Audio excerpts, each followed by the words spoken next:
All right, now, everybody. Quiet, listen to me. We're going to start a show. Now, some of you people have been with me before. You know it's going to be a tough grind. But we're going to have a show.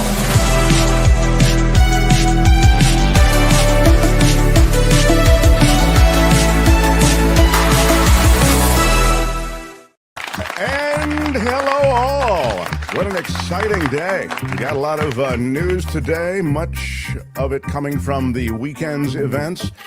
Bizarre complaints. I have my surgery, by the way. I don't have any great medical stories. You know, I didn't cheat death or anything like that. I did, actually, worse than the hand. I had hand surgery. For those who are just listening, can't see it. My hand is all bandaged up. But worse than that, Friday night I got the flu. Yeah, or it's something like the flu. What? I know. It was pretty brutal, and it continued through the weekend. In fact, I'll tell you honestly, Kim, I almost contacted you today to say you're going to have to do the show without me. Kim, how are you? I then remembered that Michael Jordan won a major playoff game while playing with the flu, and I thought, I am going to Michael Jordan it today. That's right, everybody. I'm here. I'm under the weather, but I'm going to bring the heat the same way we normally do it. Yeah. Tony is here. Thanks, Tony. And we have Mark's Madness still to come. I'm so excited. Over the weekend, and I'll get to all the news. I've got Trump news, Gary Dietrich, bottom of the hour. I've got the stupid, silly Trump news. I've got the serious, concerning, coup Trump news. I've got Musk in the legal process now in several different ways. And actually, that's something we're going to talk about with David K. Johnston as well tomorrow. I think it's going to be like a multi-day discussion around what Elon Musk wants and what Elon Musk really may get. So even as he destroys government and wantonly fires government employees, what he wants from a self-enrichment standpoint, he may get, and it's unprecedented, and we'll get to that. But as I say, Gary Dietrich in the first hour, we'll talk to him. I did want to update Mark's Madness. If you're just joining us, March Madness is played in NCAA basketball. They play it with, all these different collegiate teams, and it's very, very exciting. We play it here with our drops. So our sound drops go up against each other. And I wonder if we can just update, because the stuff that happened on Friday as a result of Friday's offerings, I'm curious about. Tony, can you put up the percentage? I think there were some close contests.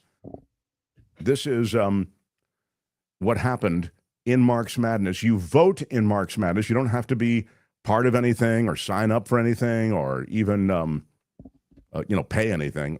Everything's free. But we vote. And so going back to Texas was the what does it sounds like? Where's my Texas drop? Y'all can all go to hell, and I'm going back to Texas. That's right. And the runaway winner. Yeah, was up against Casey Kasem. This is Casey Kasem in Hollywood. Well, Casey, you can stay in Hollywood because you're out of Mark's Madness. You went down to going back to Texas. And as Kim says, it was kind of a trounce. 69% to 31% in the voting. Also, on Friday, nothing in our history went up against Coffee Down. Now, that was very close. There is nothing in our history that quite compares to this. That went up against... Put that coffee down. And put that coffee down, beat it out, but just by a slim margin, 54% to 46%. So Coffee Down and going back to Texas go on to the next round. So I don't know what brackets are blown up. I don't know how everybody's doing with it, but... that's the situation as we speak. Now, today. Now, Mark's Madness. I can't believe it. 2 more go up against each other. You'll vote for either. Saudi Arabia pays cash. Or. Who is having that conversation? That's right. Oh, those are both good. No. Either. Saudi Arabia pays cash. Or you'll vote. Who is having that conversation? You'll vote in the post section of our YouTube channel, and You can begin voting now, and you can vote until midnight tonight. Good luck! I'm telling you, Tony, I'm seeing my bracket basically. I mean, it's very scary to see the way in which my picks have vanished.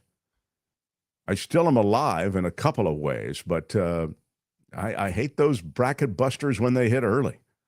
Very, very tough. Kim, how is your bracket looking? I think I'm doing okay, actually. No. Yeah. That's very cool. I mean, I like how it's going. I mean, I you know, one was lost along the way, but I think I've recouped and I'm doing well. I think I lost 2 or maybe more than that.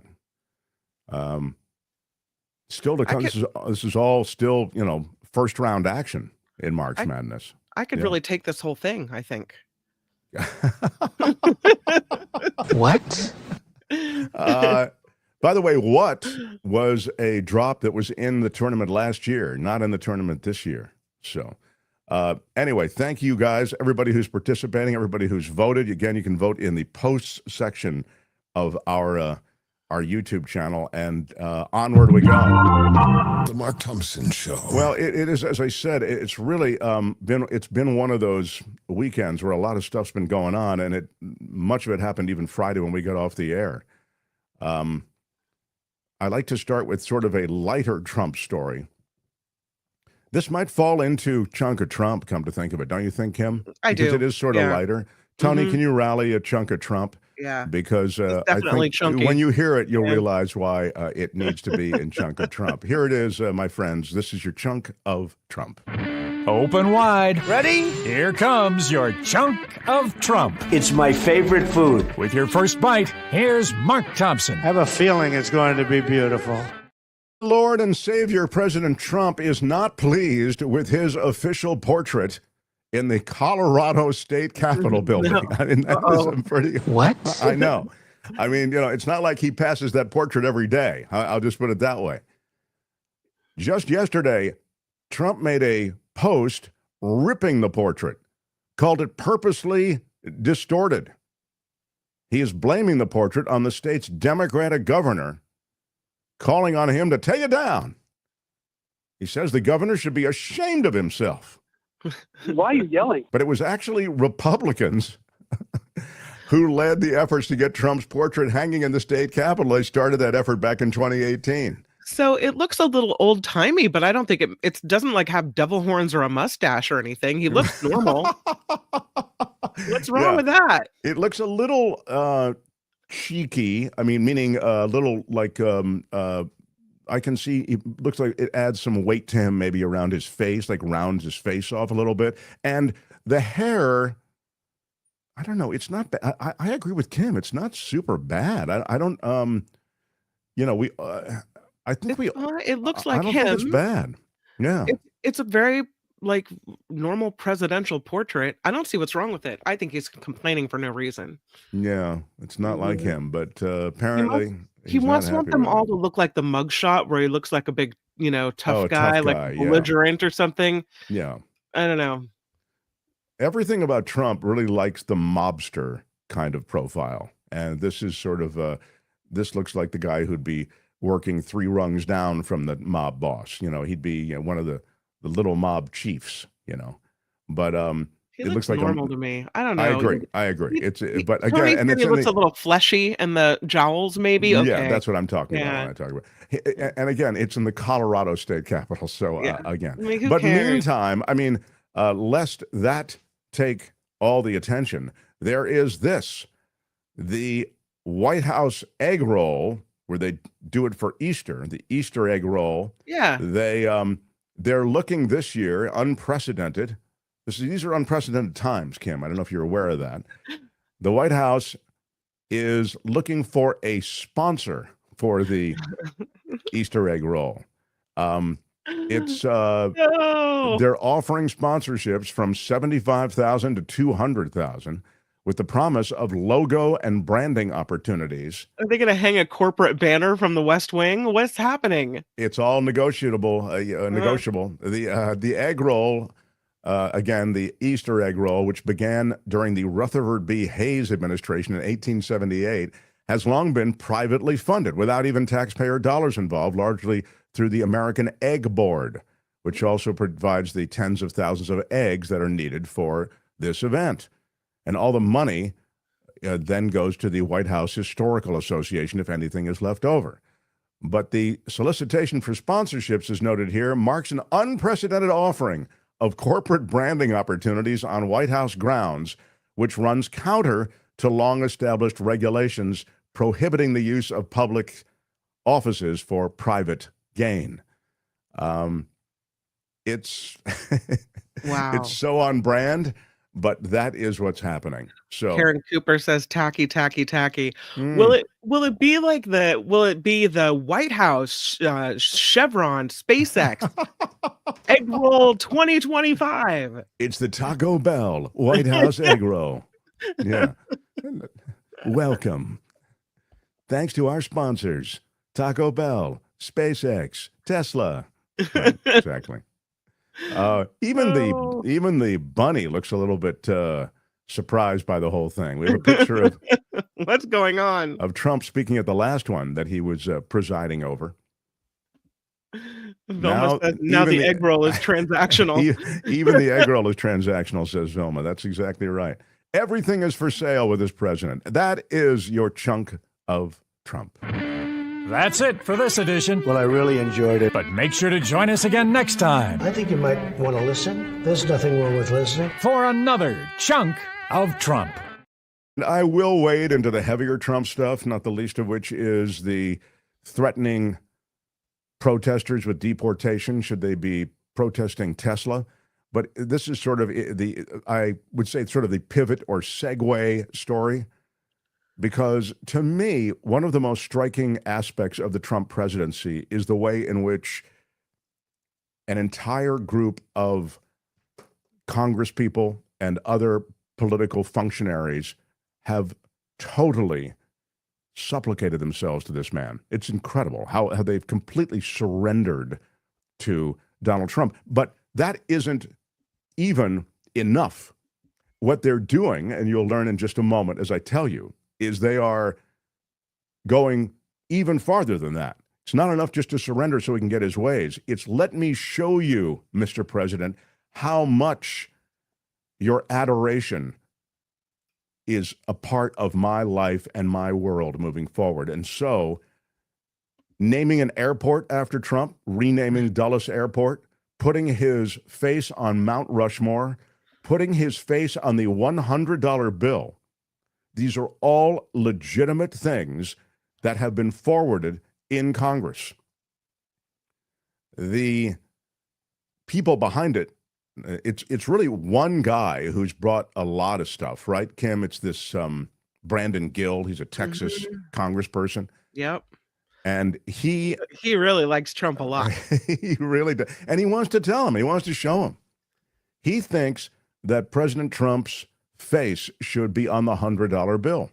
He wants even to have a $250 bill as well with Trump's face on it, because we needed that, you know. We're losing the penny. Why not pick up a $250 bill? Might as well. It is just adding Trump's face to the $100 bill is just one of 5 Trump-related House bills introduced in the 2 months since the president began his second term. And other measures, as I say, would they renamed Dulles Airport in Trump's honor. They've talked, and we've reported on this, about making Donald Trump's birthday a national federal holiday. Of course, there won't be any federal employees left to take the day off, but nonetheless, it would be a holiday. And they're talking about seriously carving Trump's face on Mount Rushmore. And as Kim mentioned, the $250 bill with Trump's likeness. So it's called the Golden Age Act of 2025, and they actually are serious. It is. I mean, look, the guy's only 2 months into power. He's not dead yet. He's still in power. I don't see where you're renaming airports and putting his face on these bills. In other words, just based on that, it doesn't track. But it's also, wow, it's just Why wait it's till a someone's dead, Mark? I mean, come on. Congressman Gill says what we've got to do is show that Congress has the president's back, that we believe in his mission. We believe in getting America back into the golden age. And Gill says, I think this bill that I put forward is a good way to show support for that. Yeah, well, the Gilded Age is what we're getting back to. But at Princeton, there is a professor who said, quote, to transform a sitting president into kind of a deified figure is something that George Washington himself feared. This is exactly what the American Revolution was fought to prevent. But, I mean, there are plenty in Congress who want to deify Donald Trump, and that, I think, is worth noting. And so it continues, all those efforts, the federal holiday, the $250 bill. And listen to how they deify him, Mark. They say, he took a bullet for us. They tried to throw him in prison. He's somebody that doesn't quit. No. Like, really? He didn't take a bullet for us. No, he didn't. I'm sorry. He took a bullet because some crazy guy fired it from the top of a building, but he didn't take it for us. Let's not flip things around. Yeah, he didn't leap in front of the bullet, if that's what you mean by taking a bullet for us. I mean, also, when Secret Service agents jump in front of a bullet that is intended for a public figure, that's taking a bullet for someone. When you, in battle, do the same, that's taking a bullet for someone. Right. Getting shot at, I mean, that's, you know. It skimmed his ear. It didn't, like, pierce his heart. What? Well, I don't want to minimize all of a sudden, getting like, shot, but I also don't think he, yeah. It's like the story that passes through the telephone line, and all of a sudden now it's some, monumental thing that he did for us. Okay. Yeah. The Mark Thompson Show. Meantime, this is the serious stuff because I think it, it's all serious, but some of it does sort of, you must admit, border on the comical. Donald Trump is threatening to deport U.S. citizens who vandalized Tesla dealerships. Now, you know what we've talked about on this show before. I think violence, I think these, the vandalizing of these Tesla dealerships and Teslas generally, and for that matter, any number of things in protest, I think that's a mistake. I don't sanction it. I don't think that we should be okay with it. But the idea somehow, first of all, that you upgrade that vandalism to terrorism, domestic terrorism, that's an outrage. That is an absolute outrage because the penalties associated with domestic terrorism, they're wildly big, like 20-year mins, 15 to 20. I've told you before about people I know who've been in the animal rights movement. They were involved in a protest at a bank, okay? The bank funded laboratory testing on animals, okay? They didn't destroy anything.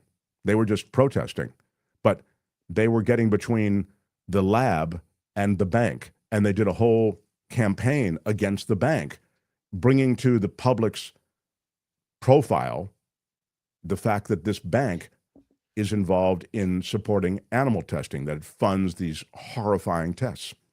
And there are pictures of the tests and all that sort of, but there's no vandalism of any kind. They were prosecuted as domestic terrorists. Wow. And they went to prison for long periods of time. It's despicable. And the fact that you would upgrade this vandalizing the Tesla dealership, which I've just told you, I'm completely against, 100%.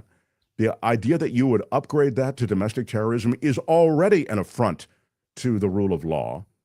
But now he's saying, in addition to it being upgraded to domestic terrorism, he would deport those who are involved in these protests. I look forward to watching the sick terrorist thugs get 20-year jail sentences for what they're doing to Elon Musk and Tesla. Perhaps they could serve them in prisons of El Salvador, which have become so recently famous for such lovely conditions. He writes like a mobster, you know. Trump's mention of prisons in El Salvador refers to his $6 million deal with the president there to hold 261 people whom Trump deported last week after invoking the Alien Enemies Act to declare members of the Tren de Agua, that gang, as an invading force in order to suspend the due process that they should have gotten. And among those deported were several individuals who advocates claim had been wrongly identified as gang members. We'll have more on that a little bit later. So if I go and protest in front of a Tesla dealership. He's saying he wants to deport me somewhere? I think he'd have more trouble deporting you because you're an American citizen. But if you were here like with a green card status, maybe that would be a situation in which you would be more vulnerable. That's my sense of it. He might have trouble, but I think that's what he wants to do, regardless of your citizenship. But the question I have is, where are they going to deport me? Well, I mean, I don't have another, No, he's told you, El Salvador. El Salvador, the Venezuelans, where do they deport them? Not to Venezuela, El Salvador. It doesn't matter. It's the punishment. And I suppose you're right. I mean, once he's declared you an enemy of the state and a domestic terrorist, he can put you on a flight, and now he has really worked around any kind of due process. So that's unconstitutional on so many levels. Of course, yes. I mean, cruel and unusual punishment, number one, but also I don't think you can do that to an American citizen. I mean, unless you're changing the rules or you're not caring about the Constitution. Yeah, I don't know where the shoe pinches first, constitutionality of the thing. But there definitely there's some real problems there. I mean, I don't know how you'd attack them first, but again, though, let's be clear, they're doing this stuff under cover of night. These last guys who were sent to El Salvador, they were on planes and on their way before even the court order was issued. And then when the court order is issued, they're up. But the court order did say, turn around if you're in the air and bring them back. And if you haven't taken off yet, don't. And the reality is they ignored him. That's one of the things that bothers me, if I can just digress for a moment. And it's a quick digression. But there's this thing going on right now where, and you'll see it on the Sunday shows, and you'll see it just in general discussions, where, well, Trump at least seems to say that he's going to respect the rule of law, that he's going to respect judicial judgments, and he's going to respect judicial decisions. Will you respect judicial decisions, sir? Will you? These are always the questions. Hey, he already hasn't. I don't understand where we've got this thing where, will he? There's just been a major judicial decision on the deportation of these Venezuelan gang members, some of whom were clearly not gang members, okay? One of them was a gay makeup artist who just got caught up in all of this. I don't know why the fact that he's gay is important, but maybe it's because in the gang they wouldn't tolerate that. But that was in the piece. That was like first paragraph in describing him. There's also a soccer player that was swept up in that, who had been tortured in his home country and in Venezuela, had come here for asylum, and he was deported with them also. Those are just two that we know about. I mean, these guys are so reckless. Look at the way they handle firing everybody at the government. They're firing people that don't even know what they do. Now go ahead. The rules don't apply to them, and never have. Trump doesn't think the rules apply to him. He can do whatever he wants, and he's not accountable for it at all. And because we've let that happen over and over again. So when we talk again about him ignoring, and this administration ignoring the judgments of the court, I think you have to keep in mind they are already doing it. So I'm concerned that it will continue to be a problem. But what's happened here is they're Venezuelan guys, they're gang members. As I've told you before, I think it's a net win for them. They win this news cycle because most people have got, I don't know, you caught up some guys who are probably not in, haven't had the best lives anyway, meaning they're not good guys. Just get, whatever, man. Once again, the libs trying to get in the way of us trying to purge our society of bad guys. Well, that's not what happened. That's just not. And they are entitled to due process. And when you listen to Homan being questioned in different forums, he was making the Sunday news circuit this past weekend. You hear how quickly the story breaks down. Tony, do you have that? The Homan thing? Here we go. This is a little bit of it. But one specific example is somebody that was on one of those flights. His name is Jersey Reyes Barrios. He is was a professional soccer player in Venezuela. And his lawyer says that he was caught up in this because he had a tattoo that he said was chosen because it is a tattoo that is similar to the logo of his favorite soccer team, Real Madrid. Says he's got no criminal record whatsoever and has never been a gang member. Now that person is now apparently in that prison in El Salvador with no ability now to contact his lawyer, no rights as far as they can tell, no rights at all to defend himself or prove his innocence. I mean, what happens to somebody like that? Well, look, they can make those claims, and of course, we have information that says the complete opposite. As a member of TDA, affiliate with TDA, which again, will you release that information? It's a terrorist organization. Will you release the information? Look, that's going to be that would be litigated in the courts with this judge. I'm not going to get into every specific case because there's 260 cases. We got to count on the men and women who do this every day for a living, who designated these people as members of TDA through, like I said, various law enforcement methods. This will be litigated, but as of right now, I've been assured by the highest levels in ICE that every one of these members, every one of these men are members of TDA. There's going to be more litigation on this case, I'm sure. But what was done by the Trump administration was exactly in accordance with federal law, again, enacted by Congress and signed by the president. We're not making this up. We're enforcing laws around the books. All right, let me turn to the situation at the border itself. Okay, that's good. That at least Tapper asks him. Is that it's John? I forget what his last name is. We've had him on the show. Isn't that terrible? And I've read his book. And we've had him on the show, and I can't remember his last name. Jonathan Carl. Jonathan Carl. Thank you. Very well done. If I'm not feeling well, if it's any, I haven't slept in days and I've been sick. So I throw myself on the mercy of the court. So anyway, I'm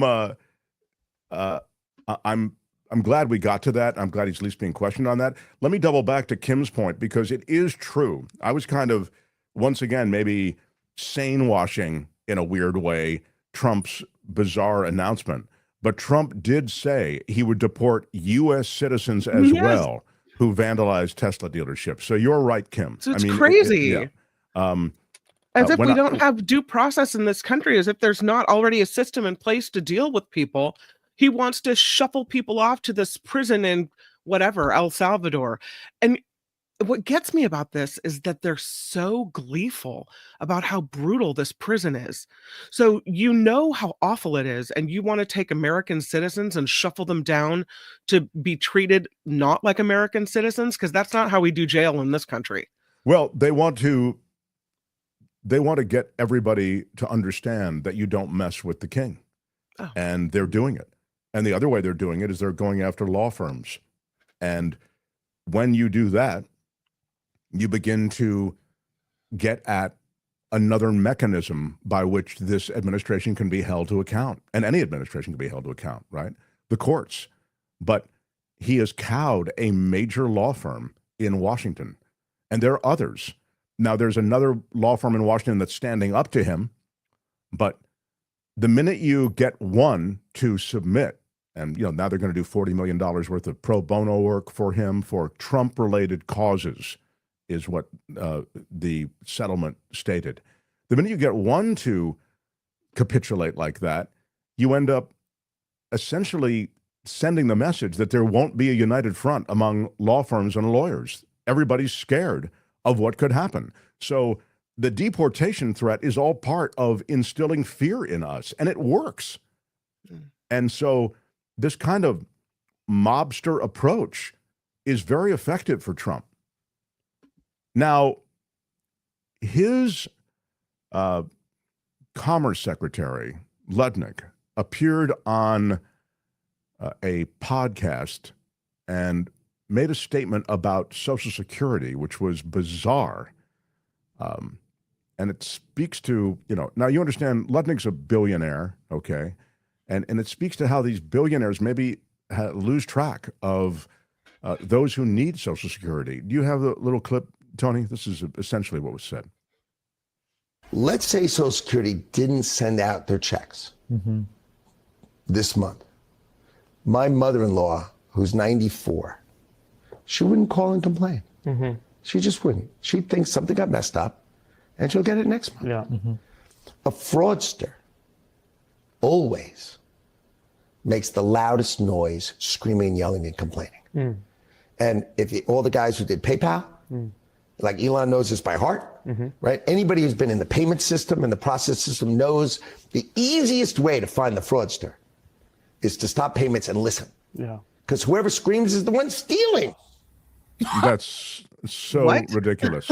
I don't even know what to say about that. You know who screams the loudest? The people who can't pay their rent or feed themselves. The people who need the money, of course. It's so absurdist. But again, it speaks to the silo that he operates in. There's one other before I get to Gary Dietrich. His grandmother wouldn't call because he's going to pay her rent. Right. She doesn't need the money. I mean, she's got billionaires in her family. She's okay. And by the way, as I've mentioned before, struggling. Of course, people are going to call if their check doesn't come. That's the most asinine thing I've ever heard. He's living on another planet. Social Security also is one of the most efficient, if not the most efficient, agency in Washington. It's extraordinary that they're going after it the way they are, except for the fact, you have to keep in mind, that they've wanted to privatize Social Security for decades now, and they may actually do it under this presidency. One other quick cut before I get to Gary Dietrich, as long as we're on Lutnick. Can you play me Lutnick talking about inflation? Because, of course, he explains it totally wrong. Go ahead. Stories that are fun with that, but just address the pricing inflation that arises from tariffs. Talk to the average person who says the cost of a toy at Walmart just went up by 50%. Inflation comes from printing more money.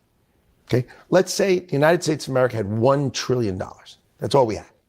That's it. No more. Okay, and I want to buy a bottle of water and you want to buy a bottle of water. One came from America and the other one came from Fiji, right? And I tariff Fiji.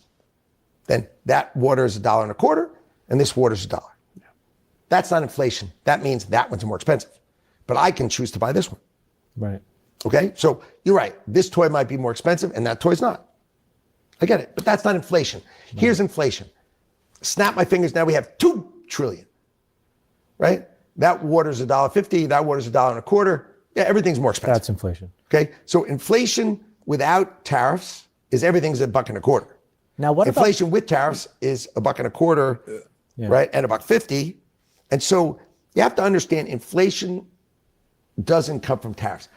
Certain products, this is complete. If I put a tariff... Stop, because I want to wrap up and I want to get to Gary Dietrich. But let me just, I'll use his example. When you buy a bottle of water from a Fiji water and it's being tariffed, it'll cost, I'll use his, again, metric, $1.50, okay? And then domestic water, we'll say, is only $1. All right. And that continues because of the tariff that's been imposed on Fiji. And so the domestic producers of water, bottled water, they don't have to live with that tariff. But the domestic producers of water notice what? They notice that all the import water that they're competing against is what? More expensive. So what can they do safely? They can make their bottle $1.25. And that, my friends, is how tariffs influence markets, and that is how inflation is fueled by tariffs. It's exactly that way. These protectionist policies don't work in the way that Lutnick's explaining. And so I was astounded. I think he's probably a brilliant guy. He's very endearing, charming, tells stories and all this stuff, but he's full of it. He's completely full of it. And he's, on some level, I think he knows that it's BS that he's shoveling, because this is such basic stuff. But this is to be continued. So, The Mark Thompson Show. This guy, when it comes to politics, he is without peer. He is truly amazing as the political analyst across the iHeart Radio network, across the CBS television network. He's so generous with his time and joins us on Mondays. How about it for our great Gary Dietrich? Hey, Mark, how are you? Hello, sir. I am well. Wow, I don't know where to start, but when I look at Washington, I see it in unprecedented times.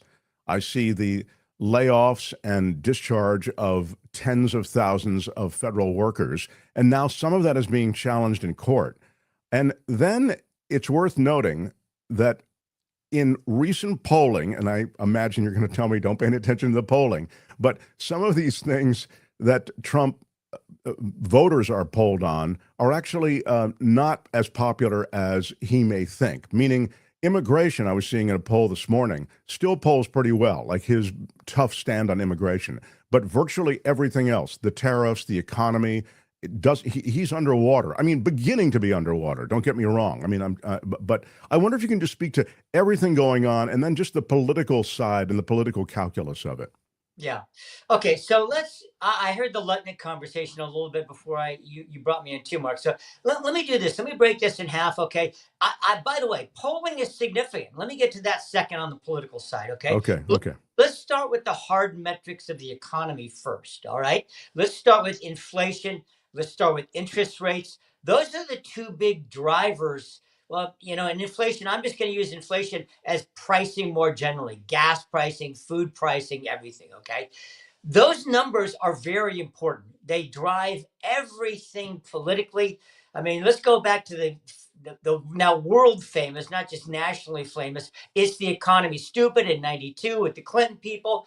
I mean, those numbers are one of the two things, along with the border, that most observers believe are what did in Biden and Harris last year. Those two giant sets of numbers, inflation/economics, and the numbers of people who have come across the border, right? So those numbers are very important.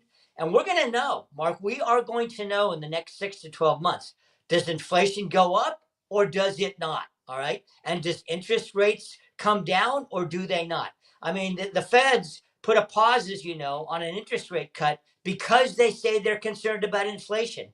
And if those numbers this time next year, that is inflation, if it's not better, and especially if it's worse, or if interest rates go up and don't go down, that is going to have calamitous effects on number two, the politics. And this is where the polling comes in. Because, look, I mean, Democrats are already now, Republicans are too, by the way, looking at individual House races around the country. Where can we pick up? Where can we not?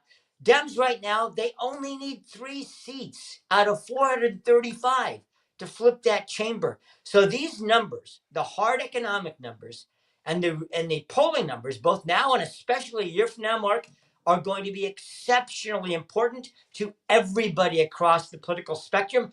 And, Trump's agenda 15, 16, 17 months from now, when that election happens next year, could be vastly different than it is now.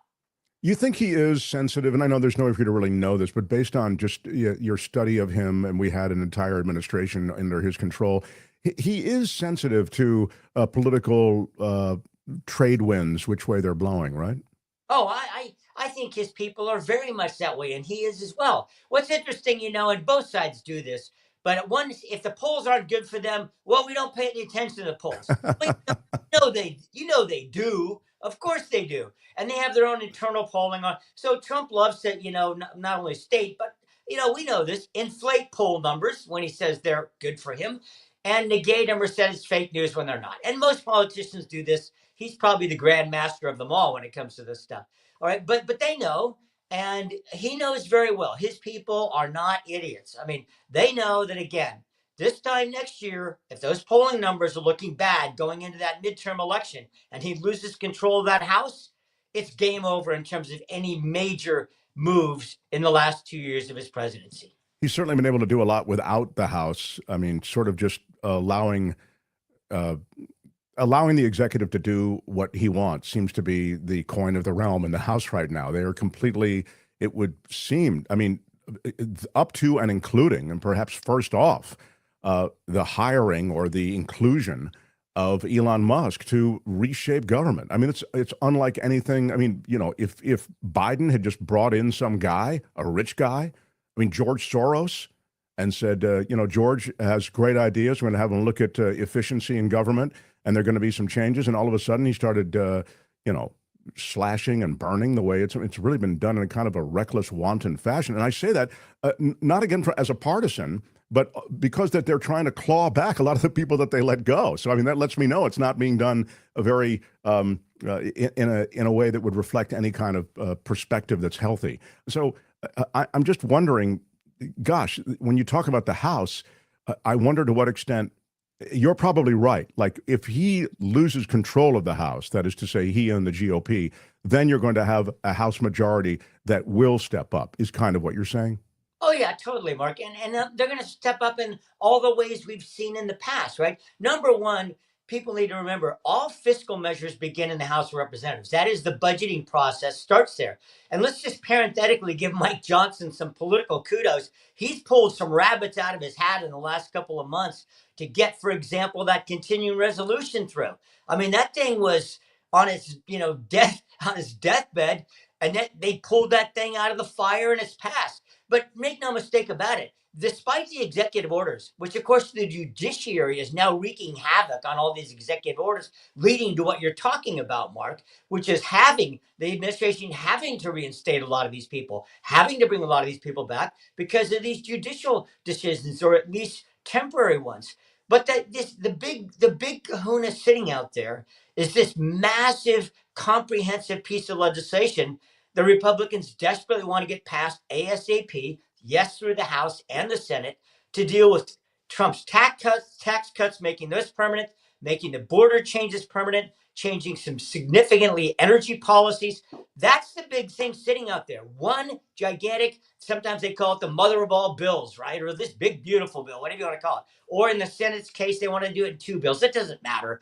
However it happens, that legislative package is absolutely vital to put in place on a permanent basis, a lot of this stuff. Because otherwise, as you know, Mark, executive actions can be flipped on their head just 3 years from now. So that's the reality of it. And the thing about it is, Republicans themselves are nervous. You're starting to hear this a lot more in both the House and the Senate, especially people in swing districts. There's more swing districts than there are swing states coming up next year. But the reality is they are watching very carefully the polling and the response they're getting from their own districts from people who are saying, wait a minute, we want cuts, but let's not do this in a crazy way, okay? Let's make some sense about how we do this. That's what, by the way, you hear Lutz, and he was on the air the other day with some of his polling and focus grouping, and that's what he's saying, is that, a lot of Americans, not just the Trump base, say, yeah, we like some of the big changes. We think federal government is too bloated, but don't be ridiculous about it. Do it in a systematic way that yes, indeed, some has a measure of compassion attached to it, as well as fiscal responsibility. Talk to me. You watch California so closely, and I think it's instructive. We have a lot of viewers who are not in California, but I think it's instructive because it is a state that's always been on the cutting edge. It's a single party control, really, and it's not the party that's in power in Washington. And they're going to be losing a lot of money, the Californians, under this administration when it comes to like EPA monies that had been assigned and earmarked for various projects in California. We know that environmentally, California is a little more, cutting edge than other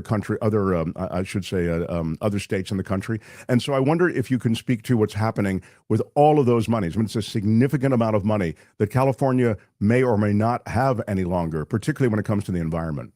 Yeah. Well, Mark, across the board, I mean, Gavin Newsom and the legislature have a very heavy lift, as we say in politics, in the next 3 or 4 months. Constitutionally, that is the state constitution requires a balanced state budget by July 1.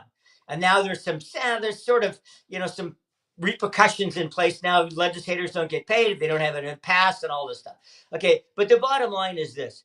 That budget, when it was first, people looked at this fiscal year and they said, man, we got tens of billions of dollars that were in the red. All of a sudden, the governor proposes a budget beginning of this year, and magically it's balanced. Now, most people don't really believe that it is. And of course, recently, there's been some things that have now hit the news nationally about, for example, Medi-Cal, which is California's version of Medicaid. Okay.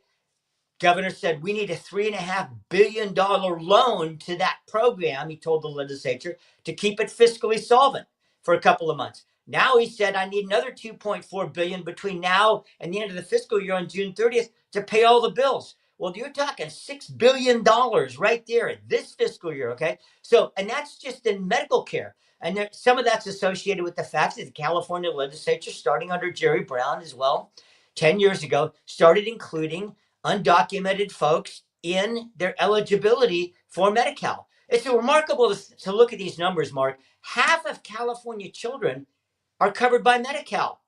A third of the state's total population is covered by Medi-Cal, Medicaid funds, that is. Why do I bring that up first? Because those are potentially on the chopping block in the House, and that could blow a massive hole in the California budget. Now, switching quickly to environmental, yes. I mean, Trump is now saying, for example, and by the way, Newsom and even some Democratic legislators are going after the California Coastal Commission, which is unique in its ability to restrict development on the 840-mile California coastline.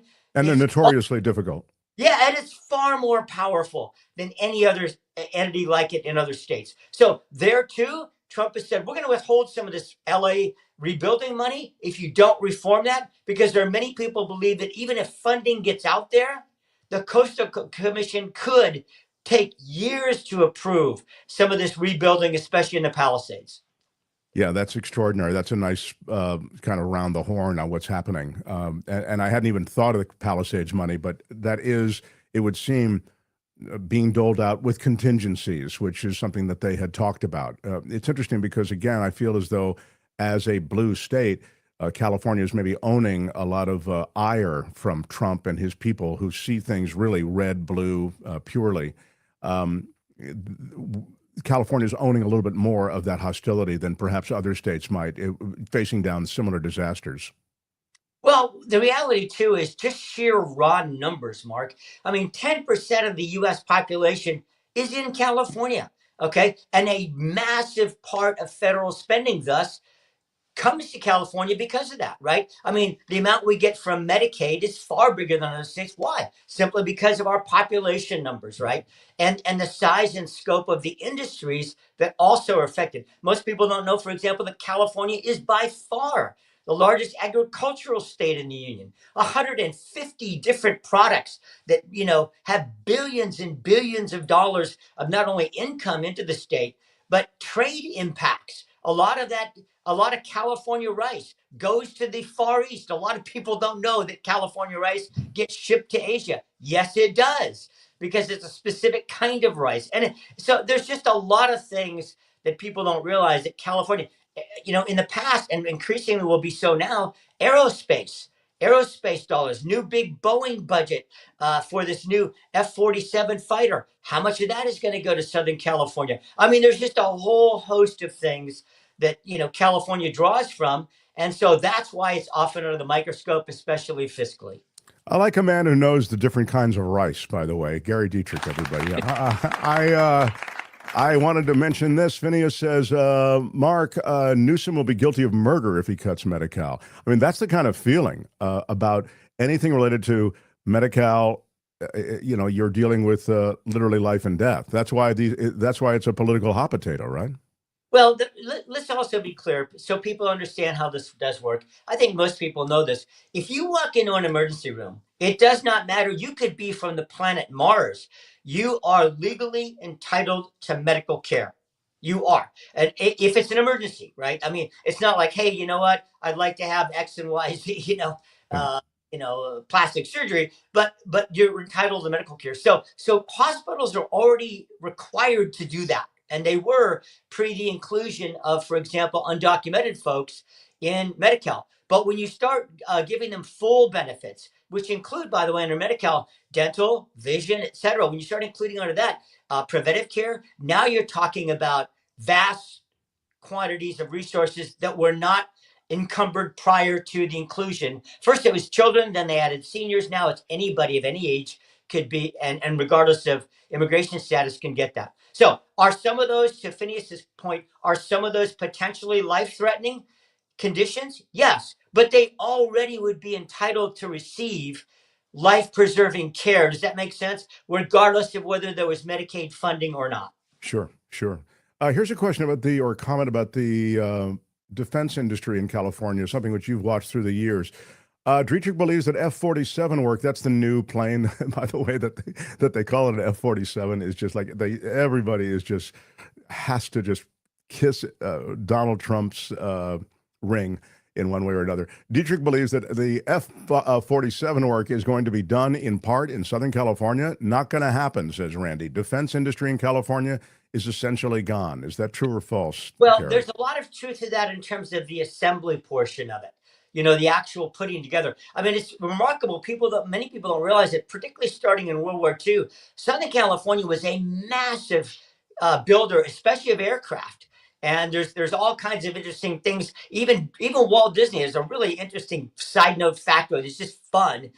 I mean, because it's so novel that Disney built on top of some of these aircraft manufacturing facilities, mini model cities, such that if there were ever a foreign attack, they would think it's just part of the landscape of LA, not a defense contracting facility. So the viewer and listener is partially right, Mark, in that much of the construction work doesn't occur there anymore. But there is conversation that a lot of the software development, a lot of the other soft things, a lot of technology. I mean, why these planes are so expensive is primarily technology. Sure. Sure.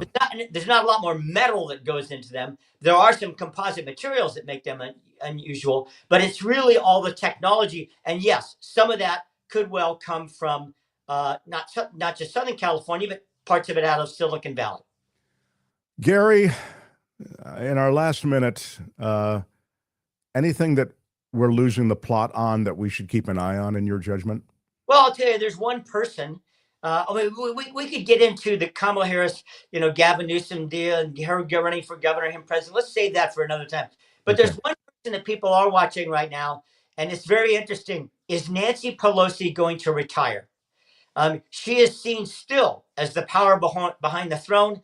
Most people still say she was the linchpin in Biden dropping out last year. And many people say that even if Democrats take control of the House next year, she needs to be whispering in Jeffrey's ear, this is how you do it, okay? This is how you wield power. In fact, she's come out even in the last week saying he needs to use his power more strongly. So she has apparently filed to at least be able to raise funds, but there's no certainty yet about whether she's going to run next year. I think the odds on bet are that she is, so that if Democrats do take control of the House, maybe she doesn't recontrol the speakership. I doubt that, but that she'll be there in that office off the office of the House Speaker to say, this is how we do it. I mean, the virtuosity that she has politically is now really being appreciated, I think. She wielded that political sword so beautifully. What do you make of this is my super last question to you, to keep you too long, but the Bernie Sanders AOC barnstorming thing that they're doing across the country. They're getting huge crowds, Gary, 30,000 plus. And it's they talk about oligarchy and the control of these billionaires in government, both parties. They bring down the Democrats as well, sort of being in the thrall of big money. Can you speak to the power of this, or if this is just a sideshow? Yeah, well, that's an excellent question, Mark. And I was actually thinking about that this morning and wondering if you were going to bring that up, because to me, the biggest political story outside of the Beltway, California is going to become that next year. We'll talk about that down the road. But the biggest political story outside of the Beltway right now is exactly what you're talking about. What do I mean by that? Who is the leader of the Democratic Party right now? Everybody's asking that same question, right? After what happened last year, most people say, geez, the luster's kind of off the Obamas and certainly the Clintons. Chuck Schumer, wow, people say even in his own party really shot himself in the foot in the last couple of weeks. Nancy Pelosi, is she in? Is she not in? Is she going to retire? Ironically, an 83-year-old Bernie Sanders is the one getting the headlines nationally.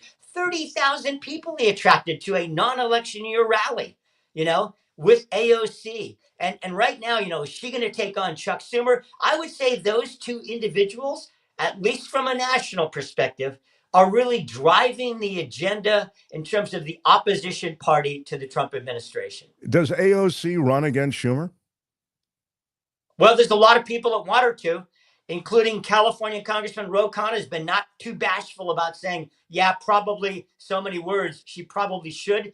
And also saying she would have, this is the important thing, Mark, saying she would have a lot of support if she does. That is the key, right? And the other key is going to be, does Schumer have the capacity to rally his own caucus behind him and basically circle the wagons around him? Because if AOC mounts a challenge, there is going to be tens of millions of progressive Democratic Party dollars thrown behind her. Sure. I was just looking at a poll. Harris widely favored to lead the Dems in 2028. Former Vice President Harris is widely favored as a possible candidate in the 2028 Democratic presidential primary field. Wow. I mean, from the doghouse to the penthouse. The 2020. Yeah, go ahead. Yeah, let's keep in mind, she hasn't run for California governor yet, nor has she won that office. We have 3 years until the next presidential election. A lot can happen then. So a lot of that is sort of, let's just call it recency bias. Nothing against former Vice President Harris, but there's a lot of road to be tread in the next year or two politically. We won't know anything really, Mark, about 28 on both sides until after the midterms. Sure. You can find Gary, as I say, on iHeart Radio and across the CBS television stations. And on Mondays, you can find him right here. Gary, thank you so much. Appreciate you, my friend. Gary Dietrich, everybody. Yeah, right on. He has some good stuff. Always is on top of it. And by the way, his segment is sponsored by our pal Bill Campbell at Remax Gold. If you're in Northern California particularly, relocating to Northern California, or you're leaving Northern California, contact Bill Campbell at Remax Gold. If you need a highly respected real estate professional, Bill Campbell is that guy. Remax Gold and Bill Campbell can be reached at 530-448-7474. Again, you can text him, 530-448-7474. Bill Campbell at Remax Gold. The Mark Thompson Show. Kim, we are click-clacking along. Really impressed. I say Kim because she's sort of the producer in the moment, on the air. Once we get on the air, I always feel like Albert and Tony take a role, but Kim is really increasingly, she's driving the train, So I wanted to ask you if you felt I should read any of these emails that I received. Yeah, you got some good in Mark's mailbag. But I also want to mention before I get into it that there was a major, bizarre thing that happened. The Trump administration and Pete Hegseth accidentally texted an Atlantic journalist about war plans. I will tell you that story as we continue. First, a quick look at mail. And which one do you use, Mark Thompson? And Mark's Madness as well. Use Mark Thompson. The Mark Thompson Show. Tony, I want to ask you before I go any further, what is the voting like so far? Can you go and see? Give me a check. Does it show you what the voting is in Mark's Madness? We have a couple of pretty cool sound drops. If you're new here, March Madness is basketball. Mark's Madness is all our sound drops. So it's a very hotly contested. There it is, Saudi Cash going up against Oprah Conversation. And so as you look at that, what is the Saudi with 40%, Oprah's Conversation with 60%. Thank you. So people are liking Oprah a little bit better than Saudi. I see. Mm-hmm. Okay. Again, you can vote until midnight tonight, either for the Saudi Arabia pays cash, or you can vote for who is having that conversation. Right. So those are the first hour drops. In just a moment, I'll have the second hour drops. So stick around for that. I'm now going to the mailbag, and when I say mailbag, it's metaphorical. I've received a lot of positive letters. It's not an actual mailbag, of course. These are emails. Our email is themarkthompsonshow@gmail.com. Sorry, I've got a cold or something, and that's why I'm having to. Is it a man cold or like a real legit kind of cold? I don't know what the what? I don't know what exactly. Nice. Who is having that conversation? Yeah, I am, anyway. Hello, this had no coverage in the news cycle. Migrant children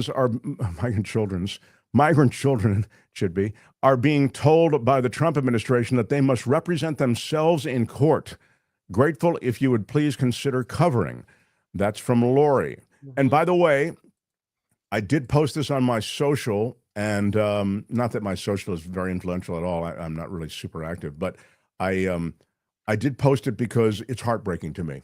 It's heartbreaking. And when you look at these kids, many of whom don't speak English, many of them don't speak at all yet.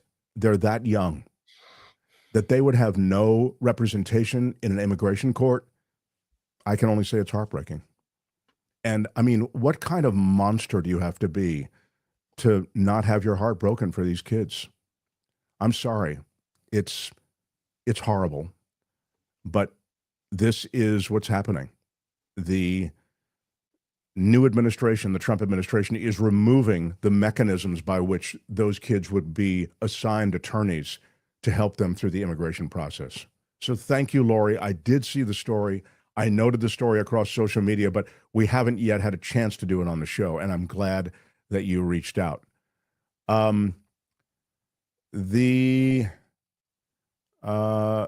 Somebody says, love the show. After a particular outrageous lie, a Dem stands up and calls it out with a passion, gets removed. This is for the, this is not the State of the Union, but what is effectively the State of the Union. It was the joint address by Trump. Mm-hmm. After another particularly outrageous lie, a Dem stands up and calls it out with passion. Are you denigrating this room by luring to the American people? Gets removed. I don't know what the luring is, but lying, I suppose that would be. After another, you get the idea, till he stops lying or no Democrats are left. What do you think of that idea? That's from Gerald. So when the president is speaking, in this case Trump, before the joint session, you have protests from one Democrat after another. I don't see it as effective. I don't see it as effective. I'm sorry. I might be wrong about this. You know, picking the right strategy and the way in which to pursue making noise and punching through, it's a real tricky game. You know, you want to go up to the line, but you don't want to cross the line where you are now someone and some issue that people have the opposite impression about because you were so disruptive. I don't know. I tend to lean against that kind of thing, Gerald, but I could be wrong. Hi, Mark, just a few things. This is from Randy. I'm sure you've seen this video of Lutnick saying that seniors wouldn't worry if their Social Security check didn't show up. Yeah, we showed you that earlier. How out of touch can someone be? This is not about finding fraud in Social Security. It's about getting rid of it or privatizing it. Exactly. Well, we talked about that's exactly what it is.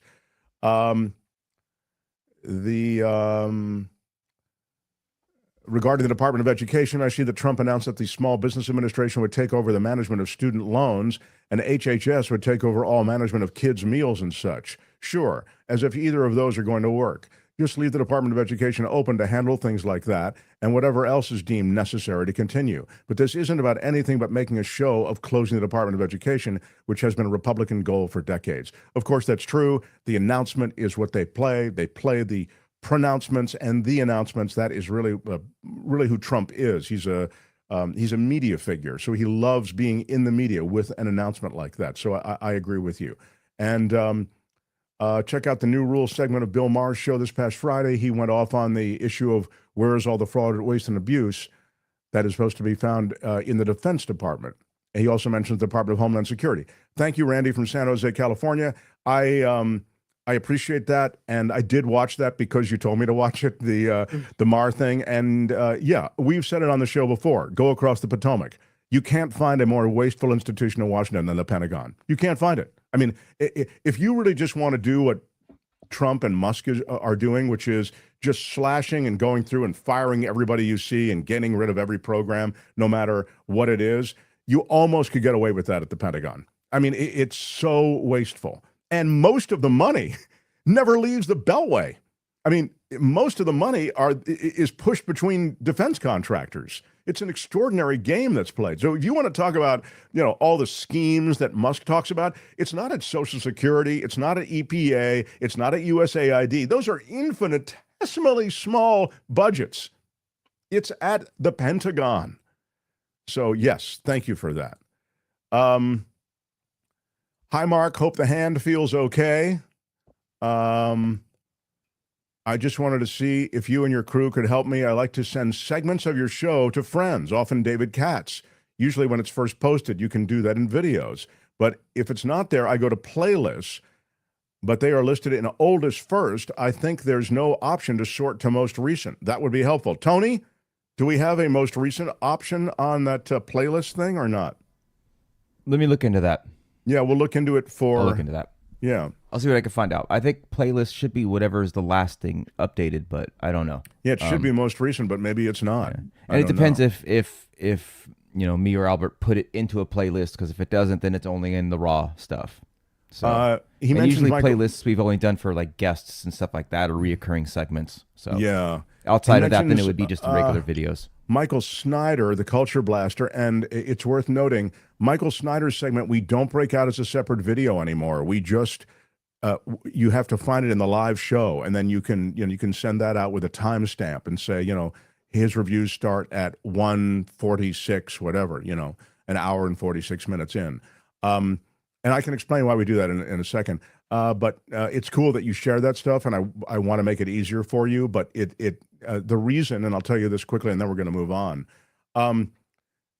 This is a weird thing we're doing with YouTube. We've taken this show. It was a popular radio show in San Francisco, and we've moved it to this platform, and it goes out on audio platforms as well. And the YouTube platform has a lot of idiosyncrasies associated with it that we're just kind of getting used to. And to be honest, we haven't even really figured them out the way we have, which is amazing that we've done so well, because we haven't figured out all this stuff that, we're basically just doing the show that we used to do. What is it, Tony? You found out? Oh, nothing. I was just going to agree with you. It's like we're the slave of the algorithm, and we have to always listen to, Yeah, we're the thank you. That's exactly. So when certain segments we're devoted to them, and we'll always do them, like the Culture Blaster, for example, but it's got such a niche audience that we are punished for releasing it as a video. And because we're punished, the way they do it is they then punish us with the algorithm. They won't release other videos of ours, and they won't release the general show. And so all of our numbers suffer.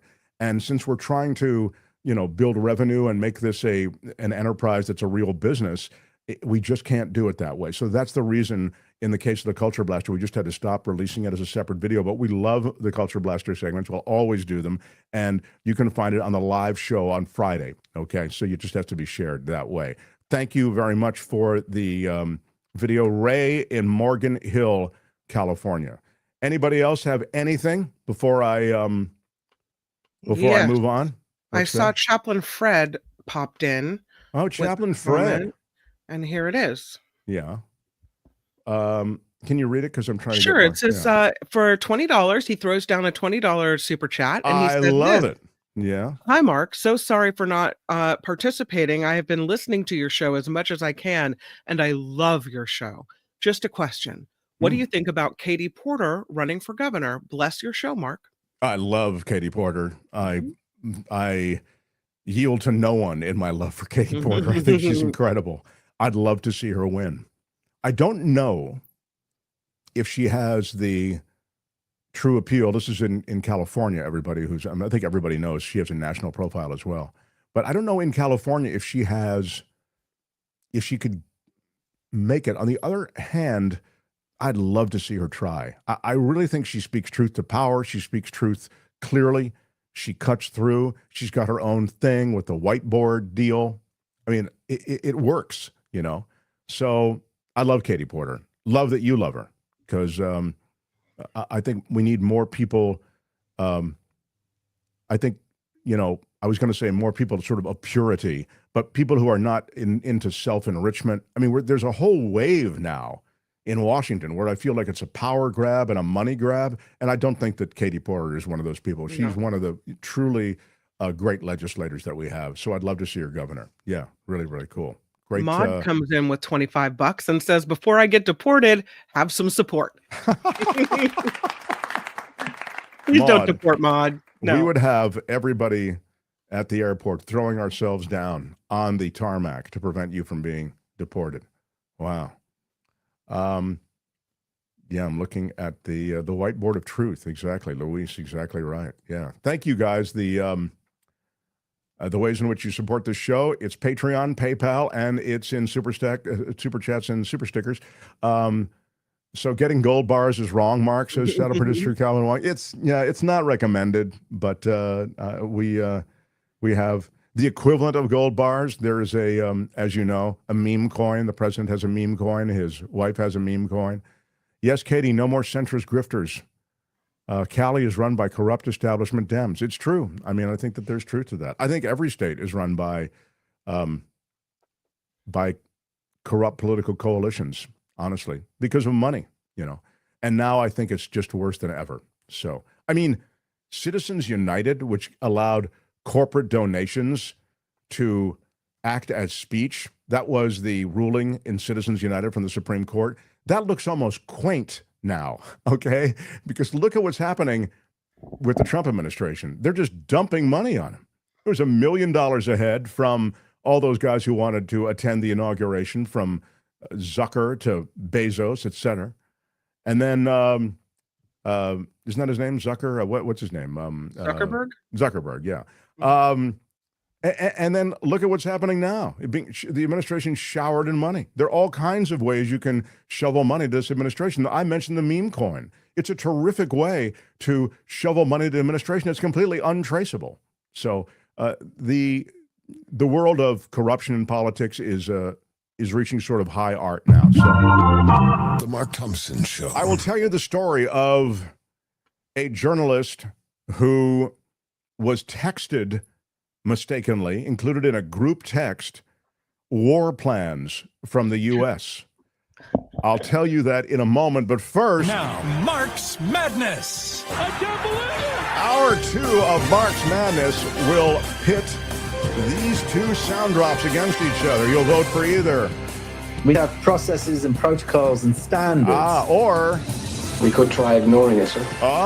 It's processes and protocols. We have processes and protocols and standards. Or you'll vote for... we could try ignoring it, sir. Processes versus ignoring it. You can vote until midnight tonight in the post section of our YouTube channel. Yeah, good luck, everybody. That's almost impossible. Which one do you choose? They're both so good. They are really tough. Again, Oprah conversation overtook Saudi cash. Yep, 64 to 36%. Yeah, not even close. Oprah conversation edging out Saudi cash. But look at this. Processes and protocols. It's just begun, but it's a dead heat. Trying ignoring it, sir, has its own coffee mug. I don't know if processes and protocols does. No, I never considered that as a criterion. But I know. You're right. We have processes and protocols and standards. Yeah, you're right. We could try ignoring it, sir. I don't know which one is. I love we could try ignoring it. But anyway, you have until midnight tonight. We'll. I hope those of you who are playing, by the way, you don't have to have a bracket or whatever to be part of things. You can just go to the YouTube channel and vote under posts. So this is from Jeffrey Goldberg of The Atlantic. The Trump administration accidentally texted me its war plans, he says. U.S. national security leaders included me in a group chat about upcoming military strikes in Yemen. I didn't think it could be real. Then the bombs started falling. I'll take you through the story, and then I want to welcome in our aviation expert to talk about what's happening in the world of aviation. But this is a remarkable story. It was just before 2 p.m. Eastern time on March 15th that the world found out the U.S. was bombing Houthi targets across Yemen. He says, however, knew 2 hours before the first bombs exploded that the attack might be coming. The reason I knew is that Pete Hegseth, the Secretary of Defense, had texted me the war plan at 11:44 in the morning. Donna says, Hegseth was drunk texting again. Yeah, morning drinking, nothing like it. The plan included precise information about weapons, packages, targets, and timing. The story technically begins shortly after the Hamas invasion of southern Israel, he says. The Houthis, an Iran-backed terrorist organization whose motto is God is great, death to America, death to Israel, curse on the Jews, victory to Islam. You know, they should get a tighter motto. That's a very long motto. I think if I can just give them a motto tip, that's a way long motto. You know what I mean? I mean, even Trump has "Make America Great Again." I mean, that's it. It's a tight motto, right?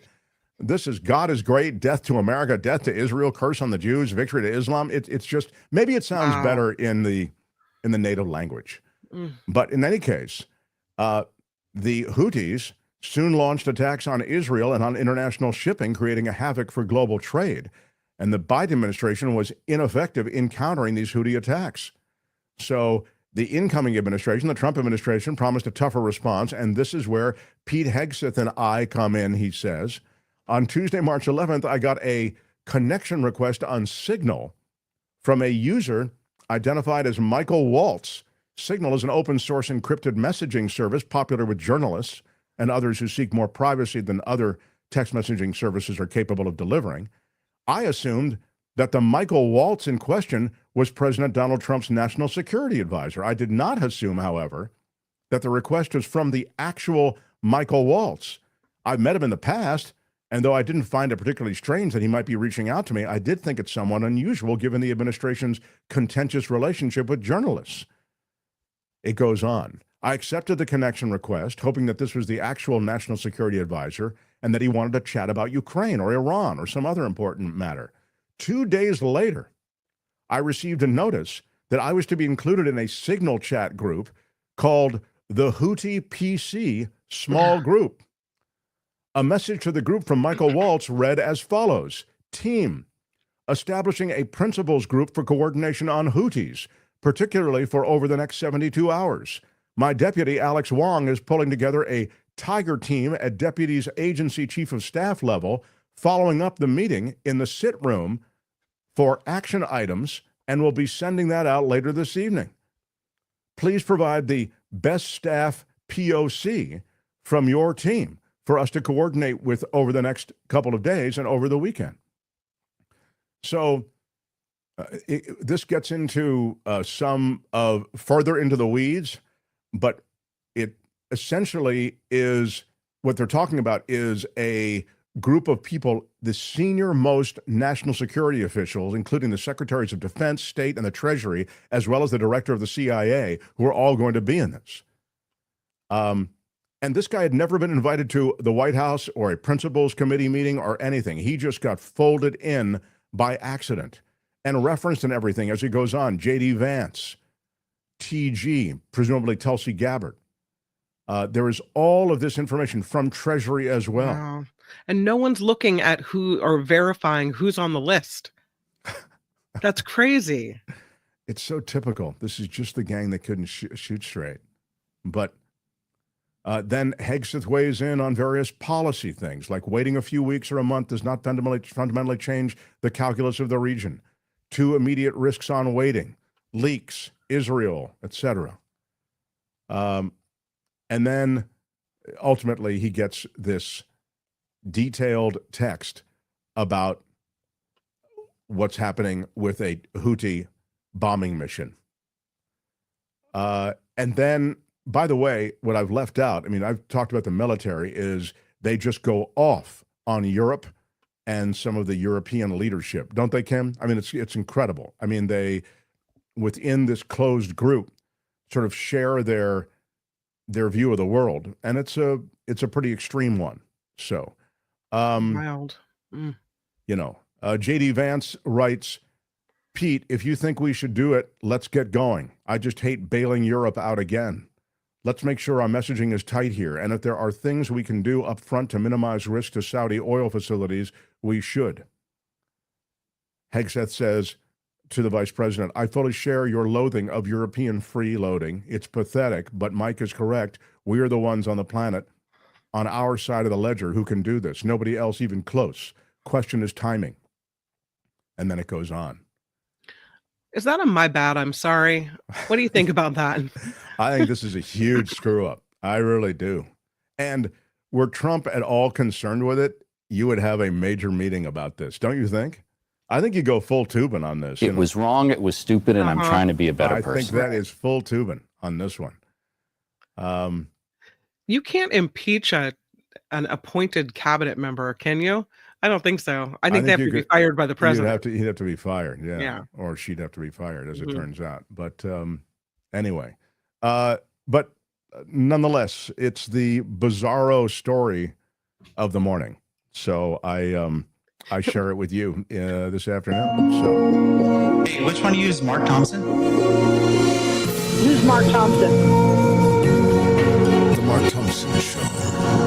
One of the things we like to do is to check in occasionally with this guy. He's a very extraordinarily gifted guy when it comes to the world of aviation. But I would also say that among his credits, is he here yet? Yeah, he is, right, Patrick?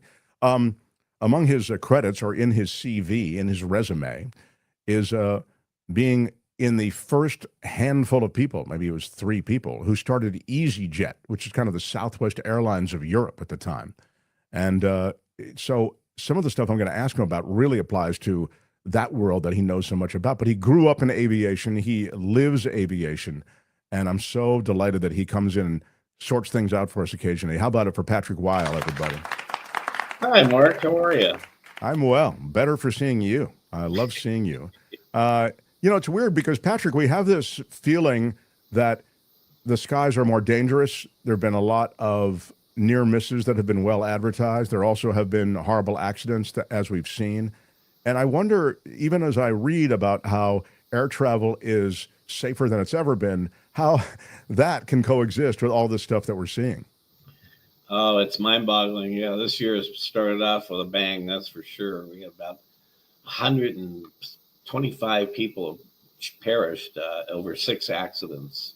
And then we have the other accidents, like upside down on the runway in Toronto, and so many things going on.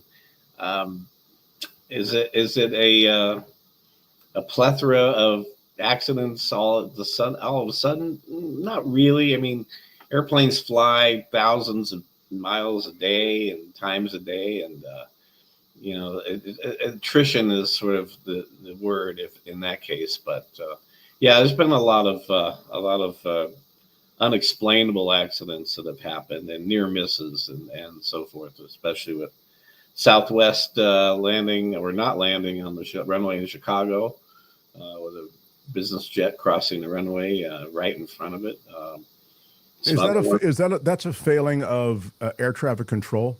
Well, I listened to that tape very carefully, and the air traffic controller, I don't think was blame on that. I think it was the pilot of the flex jet that absolutely crossed the runway without regard for, especially in that airport. It's such a tight space that not to look out the window and see what's coming at you is inexcusable. I was reading a piece yesterday, a long piece, actually. It just happened to be, because we'd scheduled you to be visiting us today. And then this piece shows up yesterday. It was a big piece in the New York Times on the challenge that aviation faces with getting pilots. It's very hard to get them now. There is a feeling, I recall from the piece, over the next decade, there'll be a 30,000 person shortfall in pilot hiring. And one of the reasons is that there is a tough spot that many pilots find themselves in, because if they're overworked, overtired, frustrated, depressed about things happening on the outside, that if they seek any kind of therapy of any sort, it becomes part of their record as an aviator. And as a result, they tend not to seek help because it can ruin their career. Yeah, it's like reporting a UFO. If the minute you do that, your career is finished, basically. Although last night I was sitting out on my balcony and I saw something I thought was a little odd myself. But do I go out and report it? No, I don't think it's a good idea, just because either I'm crazy or what I'm smoking is doing something to me, right? So you don't You don't want that to happen. But the aviation world is quite severe in their view of any sort of what they view as sort of cracks in the psychological armor of any of their pilots. Yeah, it's a quasi-military environment. I mean, an airline is basically a small little government, and in the end of the line is the pilots and the actual operation. It's a four-dimensional industry. So you have brick and mortar, you have airplanes in the sky, and thousands there repeat the exact same procedure no matter where they are at any given time. So it's a mind-boggling thing if you put your mind around. There's over 1 million people in the sky right now at any given time. That's just the way it is. It's amazing that it works the way as good as it does. And but there's room for improvement, I would think. I think the crash in Toronto was a blatant example of what not to do. And there was the pilot was a new pilot, and it wasn't because she was a female or male or any of that sort of thing, but it was the person giving her the check ride did not have real time in the airplane. The gentleman was a ground instructor, and should have been something that a check lineman or a check airman would give that sort of a proficiency check to that pilot. So the fact that crashed is a good reason why it did, and the captain did not take the airplane back at the last minute and let it happen. Yeah. The postmortems, if you'll pardon the expression, some of them are literally postmortems on these things, the after action, whatever you call it. I guess they indicate different things specific to different incidents. Then you see something systemically wrong, like what you saw at DCA, where you have a helicopter performing some kind of maneuver or even going from here to there over an active runway. It's crazy. Yeah, never been there. And they have changed the procedure now at DCA as a result of that. Why it wasn't changed before is mind-boggling. And the fact that even happened or even was allowed to happen is criminal, really is criminal. I don't know how you compensate all those people who lost their families, but well, the DCA, as you know, this Reagan National, I grew up there, and it's always the airport people want to go out from and come into because it's right in the city. So that's why so many legislators, and they're the ones who really push it. Exactly, they push it. That's the reason that airport is as crowded as it is. I mean, it's pushed beyond what would be the reasonable limits for the airport. Oh yeah, I mean, there's even flights from LAX, that go nonstop there, and the runway is only 5,300 feet long. So I mean, you cannot possibly take a full load of people out of there going west in the summertime, for instance. So you're limited on what you can do there, which is amazing. And the fact that it's more or less a postage stamp is this happens. This is another problem. Like San Diego is a good example of the same kind of thing. They've been wanting to put a new airport in San Diego all the way down by the border for many, many years. And there is an airport already there they could expand on, but local politics won't let that happen. Sure. Until an accident happens. Right. So I want to ask you a commercial question, because you, as I said, you really helped launch a major European carrier. You know a lot about this stuff. At the time, we didn't think we'd be as that would happen, but we launched with a brand down old plane with one old plane. We put decals on the side instead of painting it. I mean, that was where we were at with that. But it became a real not only viable but dominant airline. EasyJet. So I want to ask you about Southwest, because Southwest was always in this kind of they were in a place separate from everybody else, because everybody else is charging you for bags, they're charging you for a change, etc. Southwest seemed to be giving you a break on those things, you the consumer. Now they're going with everybody else. It's obviously a huge profit area, which, charging for bags and for changes. But I wonder if you can speak to the effect on the commercial viability and success of Southwest, because now they're kind of like every other carrier. Well, the fact if they are like every other carrier, they're lagging in many different things. One is a comprehensive alliance with any other airline to start with. That's one. No entertainment on the aircraft. I mean, they have Wi-Fi, but that's use your own phone kind of thing. What was the charm of Southwest was that they did give you the free bags. Now they actually did make that happen by higher fares. Actually, you didn't see it physically, but it was in their fare structure.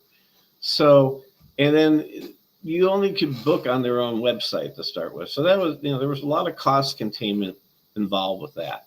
Now that they're going to become just an average everyday airline, there's so many people I know. Just in fact, the other day I had a visitor here. She flew out a couple days ago on Southwest with her 100 pounds of luggage, and she's going to say, well, why fly Southwest? So I'll just get a credit card on Delta or American or whatever, and they'll give you a free bag if you use their credit card. So yeah, I think that's the answer to that. I think Southwest is going to be in a world of hurt. I think there's two problems with Southwest right now. One is that the aircraft they ordered that expected to replace a large number of their current aircraft are delayed because of Boeing's problems. So they are the only aircraft they have is a Boeing 737. And now they are up against the wall, if you will, until the 737-7 MAX comes out, which hasn't even debuted yet. So they're about 3 years behind with new aircraft being putting into the fleet. Yeah, I mean, this is wild. I think they're also going to go to the dedicated seating, so you'll get assigned seats, et cetera. Yeah. I mean, it's an interesting place they find themselves in. But I hadn't considered what you're talking about, which is that they don't really have a cooperative agreement with other airlines.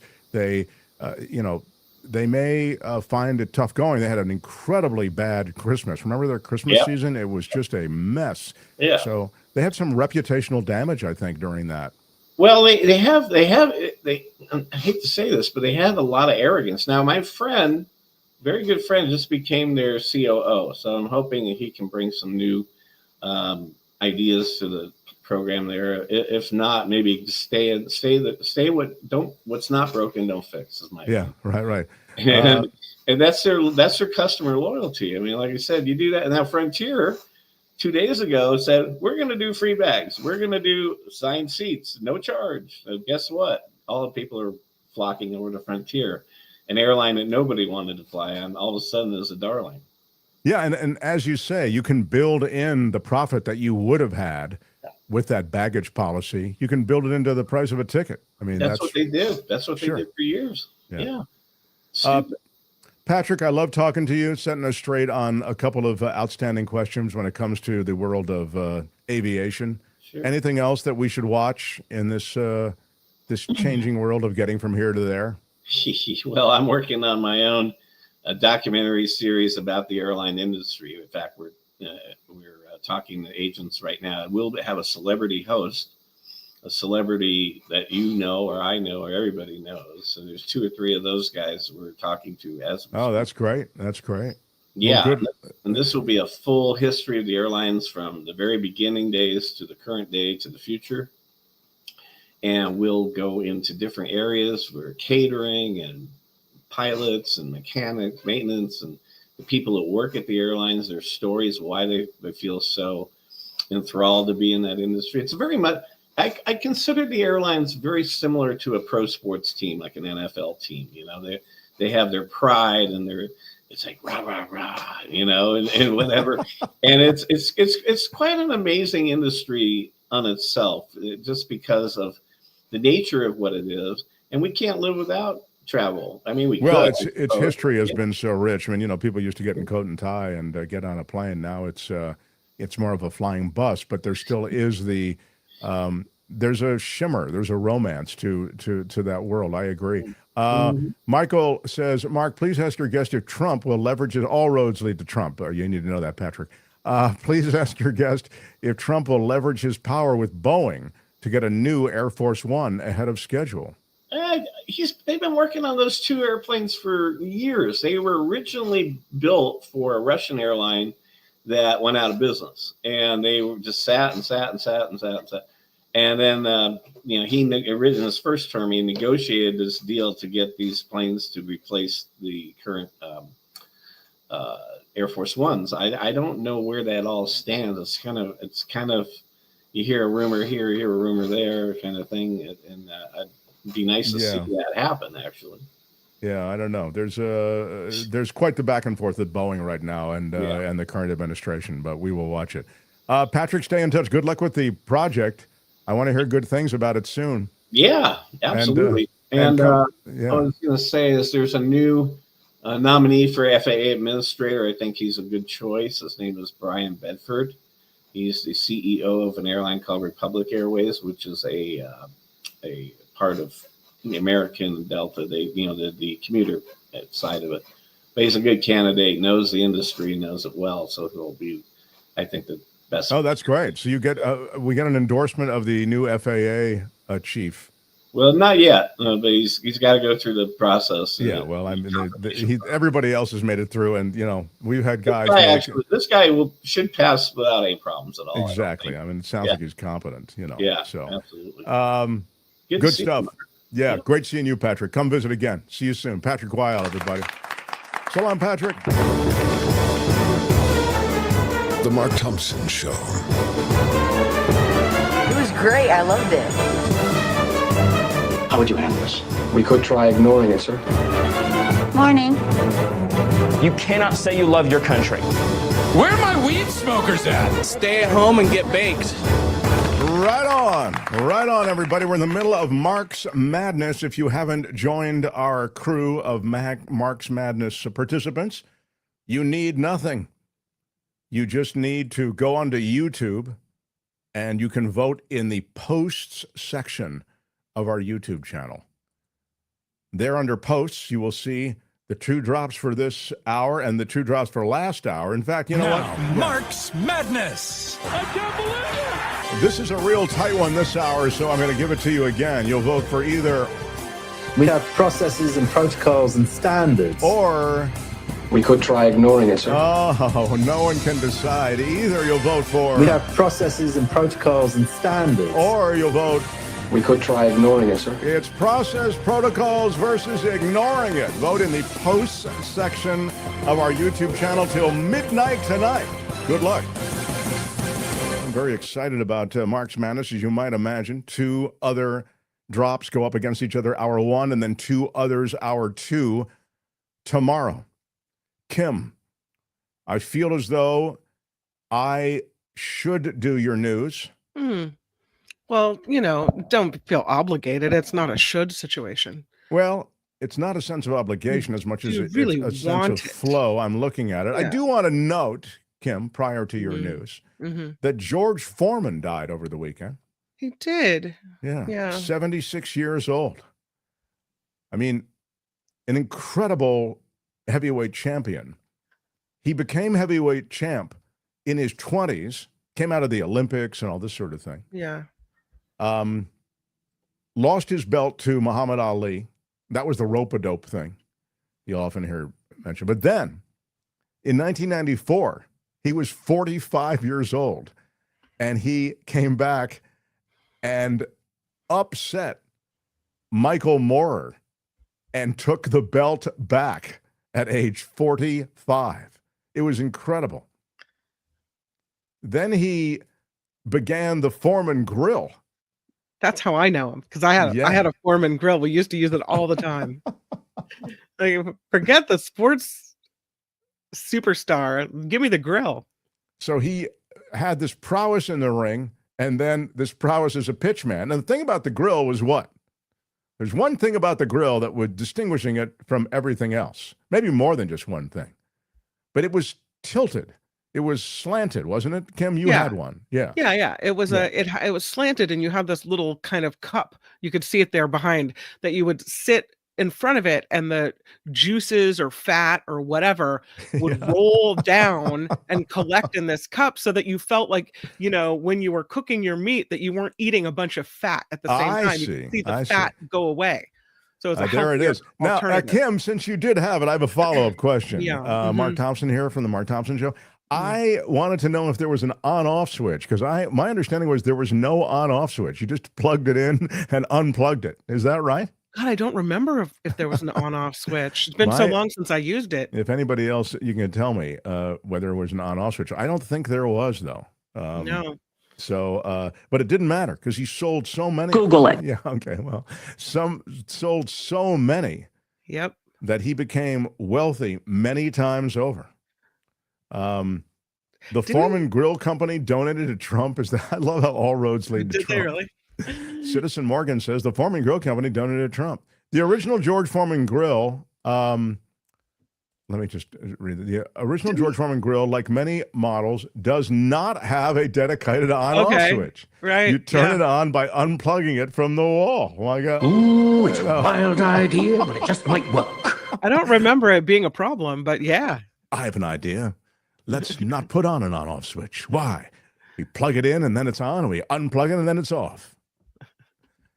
It's very, very cool. Didn't he also name like all of his kids George? Yes, that is my favorite thing about the George Foreman history. George Foreman did, as Kim has rightly identified, name all of his sons George. He was a devout preacher and a devoted husband, a loving father, and a proud grand and great-grandfather, says his family on his passing. And a they're all native named Texan. George. Yes. Foreman began his boxing career as an Olympic gold medalist. I took you through all of that. He stopped Joe Frazier in 1973. That's how he won the belt. I'll tell you, that was at the time Frazier was, no one would ever beat Frazier. He wouldn't go down. And man, Foreman came on like a hailstorm. It was unbelievable. And then Ali beat him in Zaire, the Rumble in the Jungle. And then Foreman left the sport a few years later, and then after a 10-year absence, as I mentioned, he came back at age 45. But I wanted to, all of his kids are named George. Isn't that wild? Calvin says, I'd hate to take phone messages for that family. Which George are you referring? Yeah. God, that's right. I would like to know from a functional standpoint how they did address people in that house. Wasn't it by number? Like, 1, 2, 3, 4? Maybe. I think it was that like makes 7. sense. George 1. 7. You've got a phone call. Yeah. Right. Mm-hmm. Kitty Dukakis passed away as well. She was 88. I don't have the information more on her. I can just tell you from memory that she was very involved with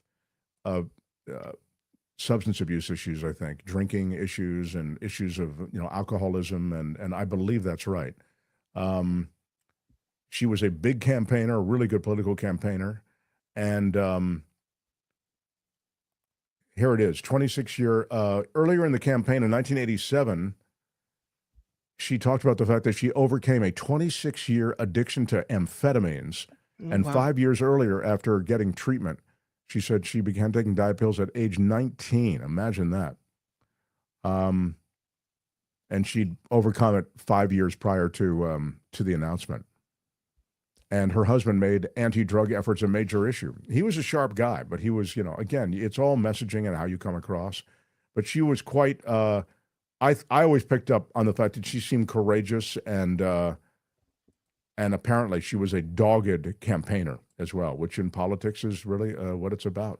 So, who we haven't seen for a while is Melania. She's kind of missing in action, it seems like. Yeah. Yeah. I don't know what that's about. I feels like there's some transactional aspects to that relationship now, but I don't know. All relationships are different. I caution all of us before we. Now, that doesn't mean we got to. They want to.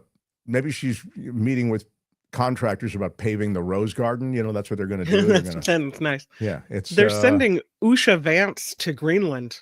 Oh yeah, that's right. Why? Where's Melania? That's not at all insulting. No. I'm sure the Greenlanders are very appreciative of the fact that J.D. Vance's wife is coming to check out property. Is that what she's doing? They consider it aggressive. They said this is aggressive. It is. It Yeah. is. I mean, it's the whole thing is it's extraordinary.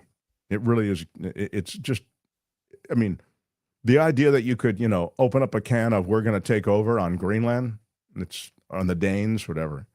Smash the like button like a boss. I haven't mentioned it all day. Yeah. With your iron rod. We're a crowdfunded show, so if you have it in your heart to support us, it is the Patreon and PayPal links that will be the key to the gateway, some might say, to helping us out. Appreciate all the people who have taken a moment and added to the community on Patreon and PayPal. Again, there are Patreon and PayPal links under this video as well on YouTube. If you're listening, you can go to themarkthompsonshow.com. And there at themarkthompsonshow.com, you can click Patreon or PayPal, and those are the links to contribute. But smash the like button like a boss. With your iron rod. In the meantime, Kim's News, and we continue. Mark Thompson Show. The Mark Thompson Show.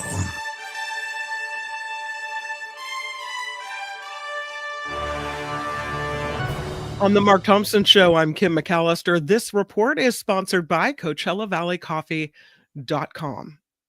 Lawyers for the Trump administration will go before an appeals court soon to give arguments regarding Trump's efforts to deport Venezuelan nationals with the Alien Enemies Act.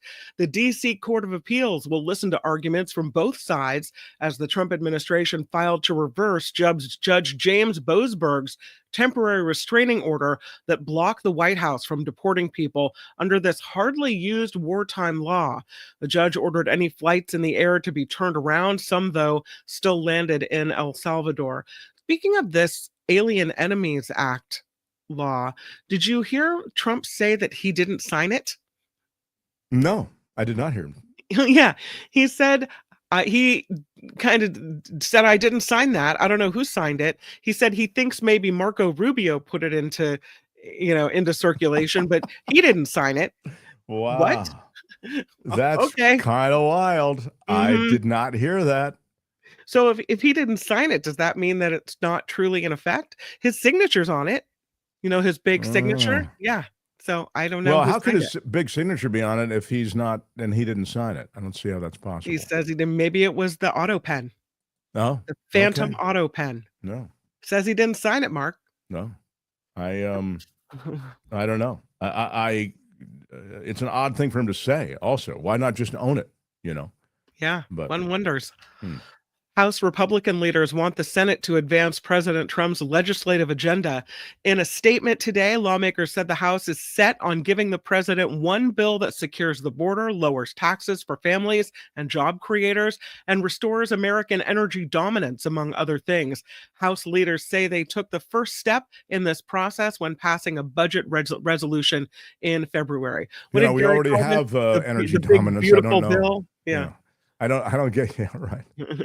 I don't get a few of the things that they inherited energy dominance. They inherited a thriving economy. Again, I'm not for not for everybody and everyone in every circumstance, but in general. And I don't know. But we know what this is after. This is thereafter tax cuts, and that they are after two things: tax cuts and privatization. I'd say at minimum. Yeah. President Trump is announcing a major U.S. investment by Hyundai. The South Korean automaker is going to invest $20 billion, which includes a $5 billion steel plant in Louisiana. Trump said this is proof his tariffs are working. The president said this company will also increase manufacturing in Georgia as part of this deal. The chairman of Hyundai and Louisiana Governor Jeff Landry joined Trump for this big announcement today. As Mark mentioned earlier, the editor for The Atlantic says he received an accidental text from Defense Secretary Pete Hegseth that included key details of a plan to bomb Houthi targets. President Trump said Monday he was unaware of this situation. Jeffrey Goldberg said he was included on a text chain of the encrypted messaging app Signal that also appeared to include Vice President Vance, National Security Advisor Mike Waltz, Secretary of State Marco Rubio, Director of National Intelligence Tulsi Gabbard, and Pete Hegseth. The National Security Council spokesman verified the authenticity of the text group to Goldberg. The message reportedly included weapons to be used, targets across Yemen, and timing. And this all came in 2 hours ahead of the attacks. President Trump says many companies are coming back to the United States because of his tariffs. While holding a cabinet meeting at the White House, Trump said billions of dollars of business are coming back to the United States. So this morning, the president announced a second tariff against Venezuela, secondary rather. Meanwhile, Trump spoke about the Department of Government Efficiency and efforts to cut waste with Elon Musk in attendance. Some of Trump's cabinet also went over things that they have cut in their department. So it was a roundup of cuts, Mark. Yeah, well, you got to, that's the thing. The thing about Lutnick and, these kinds of roundups of cuts and people making announcements in front of Trump is Lutnick kept talking about Donald Trump and how he's a transformative president and an extraordinary man and all these. And by the way, I would say he's a transformative president. I mean, I don't like the transformation. In fact, I think it's illegal, a lot of what he's doing. But that's probably true. But more to the point, the way in which these guys have to constantly genuflect to Trump is just kind of obnoxious. It's sort of like, it's so boilerplate, And of course, it's not just adoration toward Trump. It's having to put down Biden. So, we have Biden administration was awful on fill in the blank. Thank God. Donald Trump has given us the power to move ahead on fill in the blank. So that's kind of the dance. In this case, it was, all of the cuts. And I'm sure there was a healthy dose of, loving on Trump, because that's really what works. You can't have a meeting without loving on Trump, right? Exactly. It's not going to work out. The FBI is warning people about targeted attacks on Tesla vehicles. In a statement, the FBI urged the public to exercise vigilance and look out for suspicious activity. This comes after several incidents across the country involving Tesla vehicles, charging stations, and dealerships being vandalized as well. The Supreme Court is set to make a decision in a gerrymandering case where civil rights groups and Republican officials are tentatively allied to defend a Louisiana congressional map. The map includes 2 majority Black districts for the first time in decades. The justices took up the state's appeal over its efforts to draw a map while being sued by both sides of the aisle about whether it appropriately considered race. The original map, drawn after the 2020 census, included just 1 Black majority district, but about a third of Louisiana's population is in this area. Now the court will decide if the map will stay in place after hearing arguments today. The California Department of Forestry and Fire Protection releasing the 2025 Local Responsibility Areas Fire Hazard Severity Zone map. It's the first update to the maps in more than a decade, shows thousands more acres moved into the very high risk category. For example, in 2011, Los Angeles County had 241,519 acres considered very high risk for wildfires. The new map shows an increase of more than 73,000 acres, putting 314,665 acres in the very high risk category in LA County alone. These risk factors are based on variables like vegetation, terrain, and also recent burn history. Scary. And more insurance rates get jacked up because everyone's in the new category, right? Yeah, jacked up if you can get it at all. If you can get insurance at all. Firefighters in the Carolinas are working to fight multiple major wildfires. The Table Rock Fire in South Carolina started Friday. It has burned more than 1,300 acres, 0% containment. In North Carolina, 2 wildfires are burning uncontained in the western part of that state.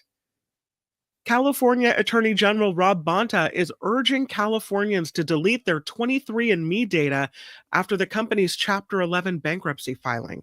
This company, known for its saliva-based test kits that offered customers a look at their genetic ancestry, assures the security of consumer data. Still, Bonta emphasizes the importance of using robust privacy laws to control personal genetic information, like direct-to-consumer genetic data lacks the same protection as healthcare information. So he says if you've stored your saliva sample and DNA with 23andMe and you want to change that preference, you can do so in your account settings under preference. That is tricky stuff. When one of these companies to which we've assigned a lot of personal data goes bankrupt or is acquired by a different company, all of your info goes with it. Scary. That's not the info you want floating around the universe. No. As mentioned earlier, the White House is searching for corporate sponsors for the upcoming Easter egg roll event. CNN reporting sponsorships will range from $75,000 to $200,000 with promises of logo and branding opportunities. I'm telling you, they are hanging a banner off the White House. The Yeah. event first took place in 1878, funded without taxpayer dollars through the American Egg Board. Well, that was a big mistake. If you don't like your kids that much, or if you don't like them at all, which happens on occasion, don't worry about it. All right, yeah, that's great.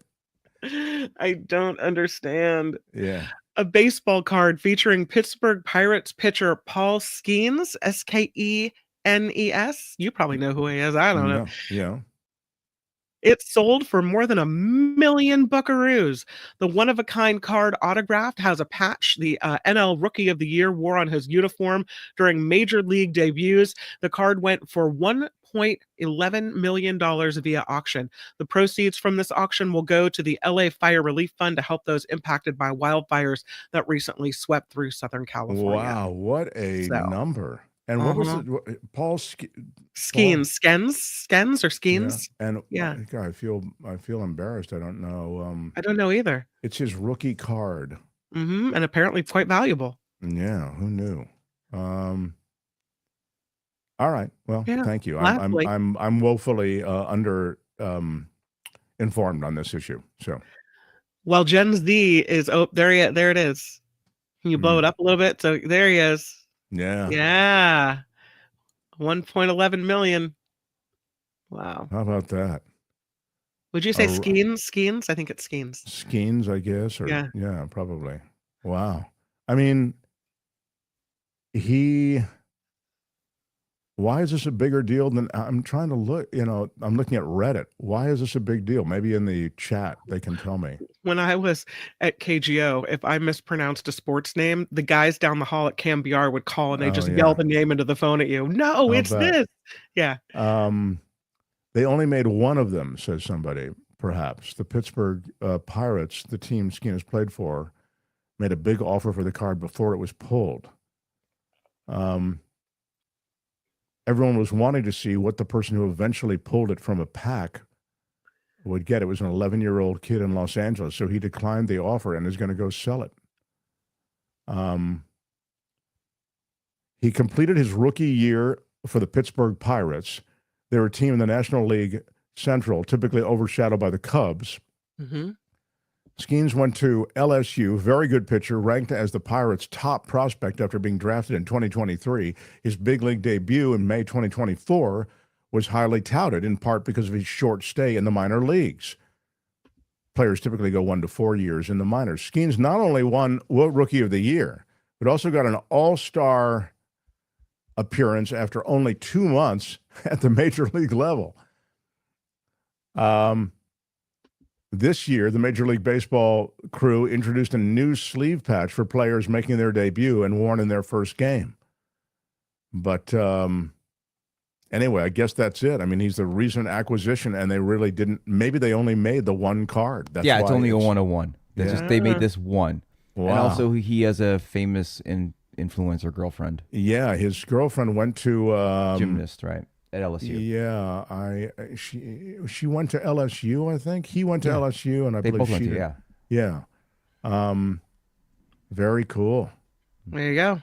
I don't know. I think having an influencer girlfriend might be fun. I guess it's too late for me to do that, but I really think they would. Like somebody like to help promote the show. They go, why is his show doing so well? Well, he's got that influencer girlfriend. No, yeah. Gen Z is currently feeling the financial squeeze. Yeah. They are on track to be the wealthiest generation by 2035. I'm just musing that it would be good to have a influencer girlfriend. Anyway, go ahead. Yeah, Gen Z. Yeah. A new report from Bank of America predicts Gen Z will be the wealthiest generation in history in the next decade. The two largest drivers in Gen Z's economic rise, wage growth and the great wealth transfer. It's estimated by 2045, around $84 million will be passed down from seniors and baby boomers to Gen X, millennials, and Gen Z, with Gen Z taking 38% of that inheritance. Wow. So, Man. lastly, A Republican mayor in Tennessee, who is also a WWE Hall of Famer, is challenging Minnesota Governor Tim Walz to a wrestling match. This after Walz, who was the vice presidential candidate in 2024, joked on California Governor Gavin Newsom's podcast that he could take Trump supporters in a fight. Now Mayor Glenn Jacobs is telling News Nation Walz threw down the gauntlet, so I had to pick it up. Jacobs is known as Kane in the wrestling world. I don't understand why you'd want to ask to fight somebody and I don't know, whatever. It's context probably. Maybe we can pull Walz has dad bod, but I think he could do it. Well, I think he was a wrestling coach actually. So Walz, oh no, he was a football coach. Oh, maybe I'm the wrestling coach. I don't know. Yeah, I don't know. That guy's pretty beefy. Kane's a very big dude. Glenn is a very big dude. Oh yeah, well, maybe Tony knows the wrestling world, and he's 7 feet tall. Oh my God! Well, I mean, Glenn is 7 feet tall. Oh my! No, that's a male specimen right there. Wow. Yeah. This report is sponsored by CoachellaValleyCoffee.com. Tim's way into the, I like Mr. Walz. I don't know. I would feel bad if he had bones broken in a WWE throwdown. It wouldn't be any good. Yeah. Anyway, have a sip of that coffee. What's in the cup, Mark? It's so good today. Even when I'm sick, it tastes good. Oh, I love it. I love it. Love it. Love it. That's the Ocotillo Espresso. I recommend it, but you can find the bean that works for you. They have great tasting notes on everything, coffees, teas.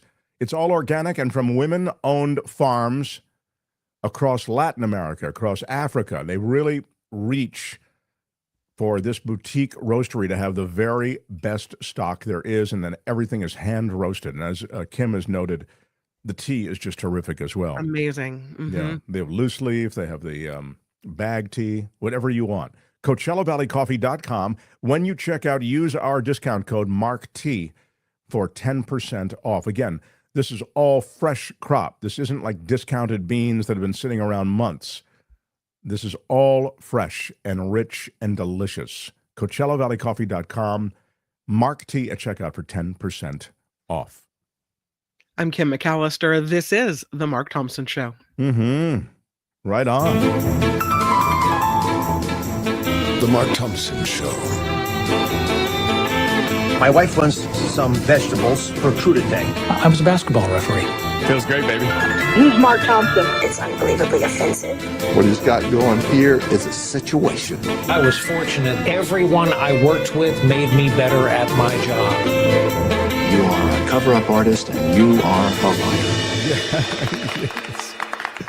I must tell you, we are looking toward the end of the show. And as we do, I want to quickly acknowledge Franco.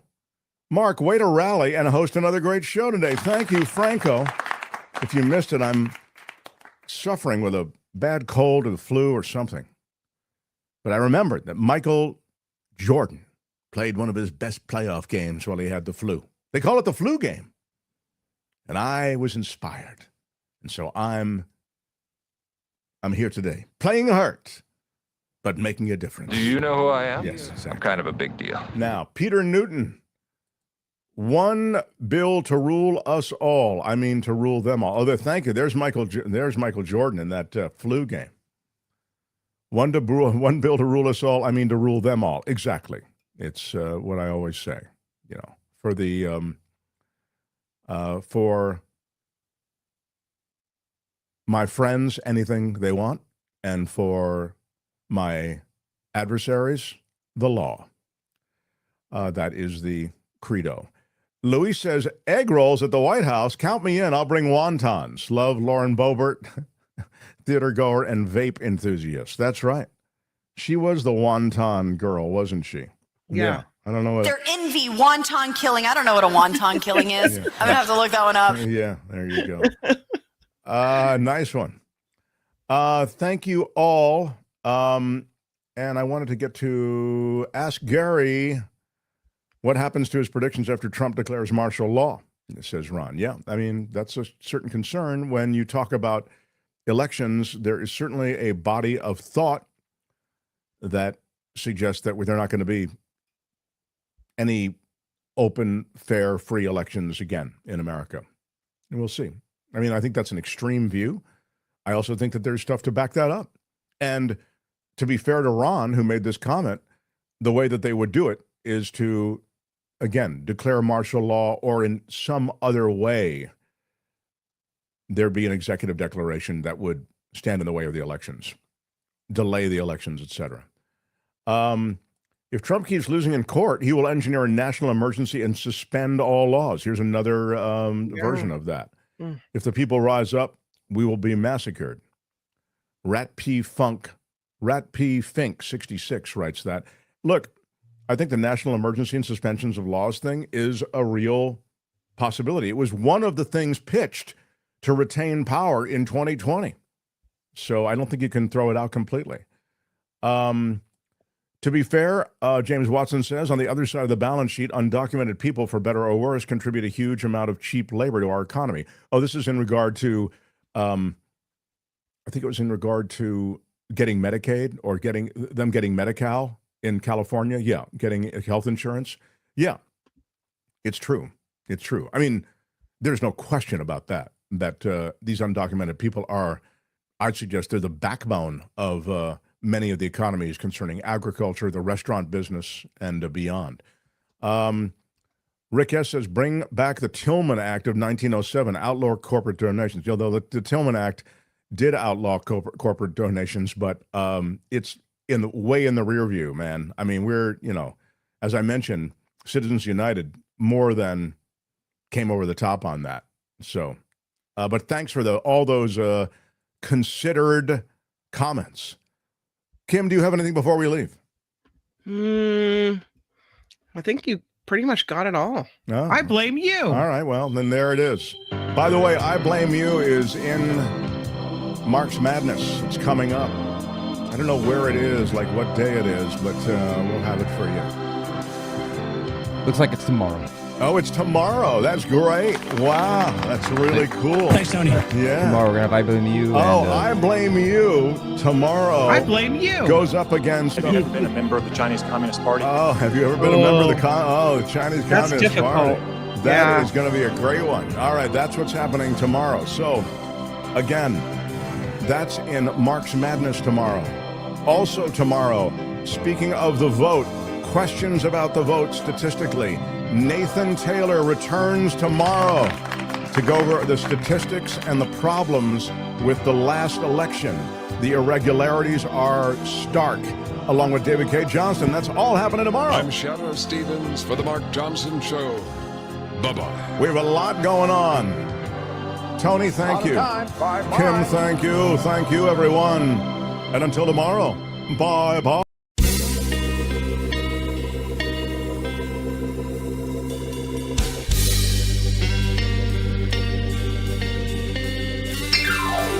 Thank you.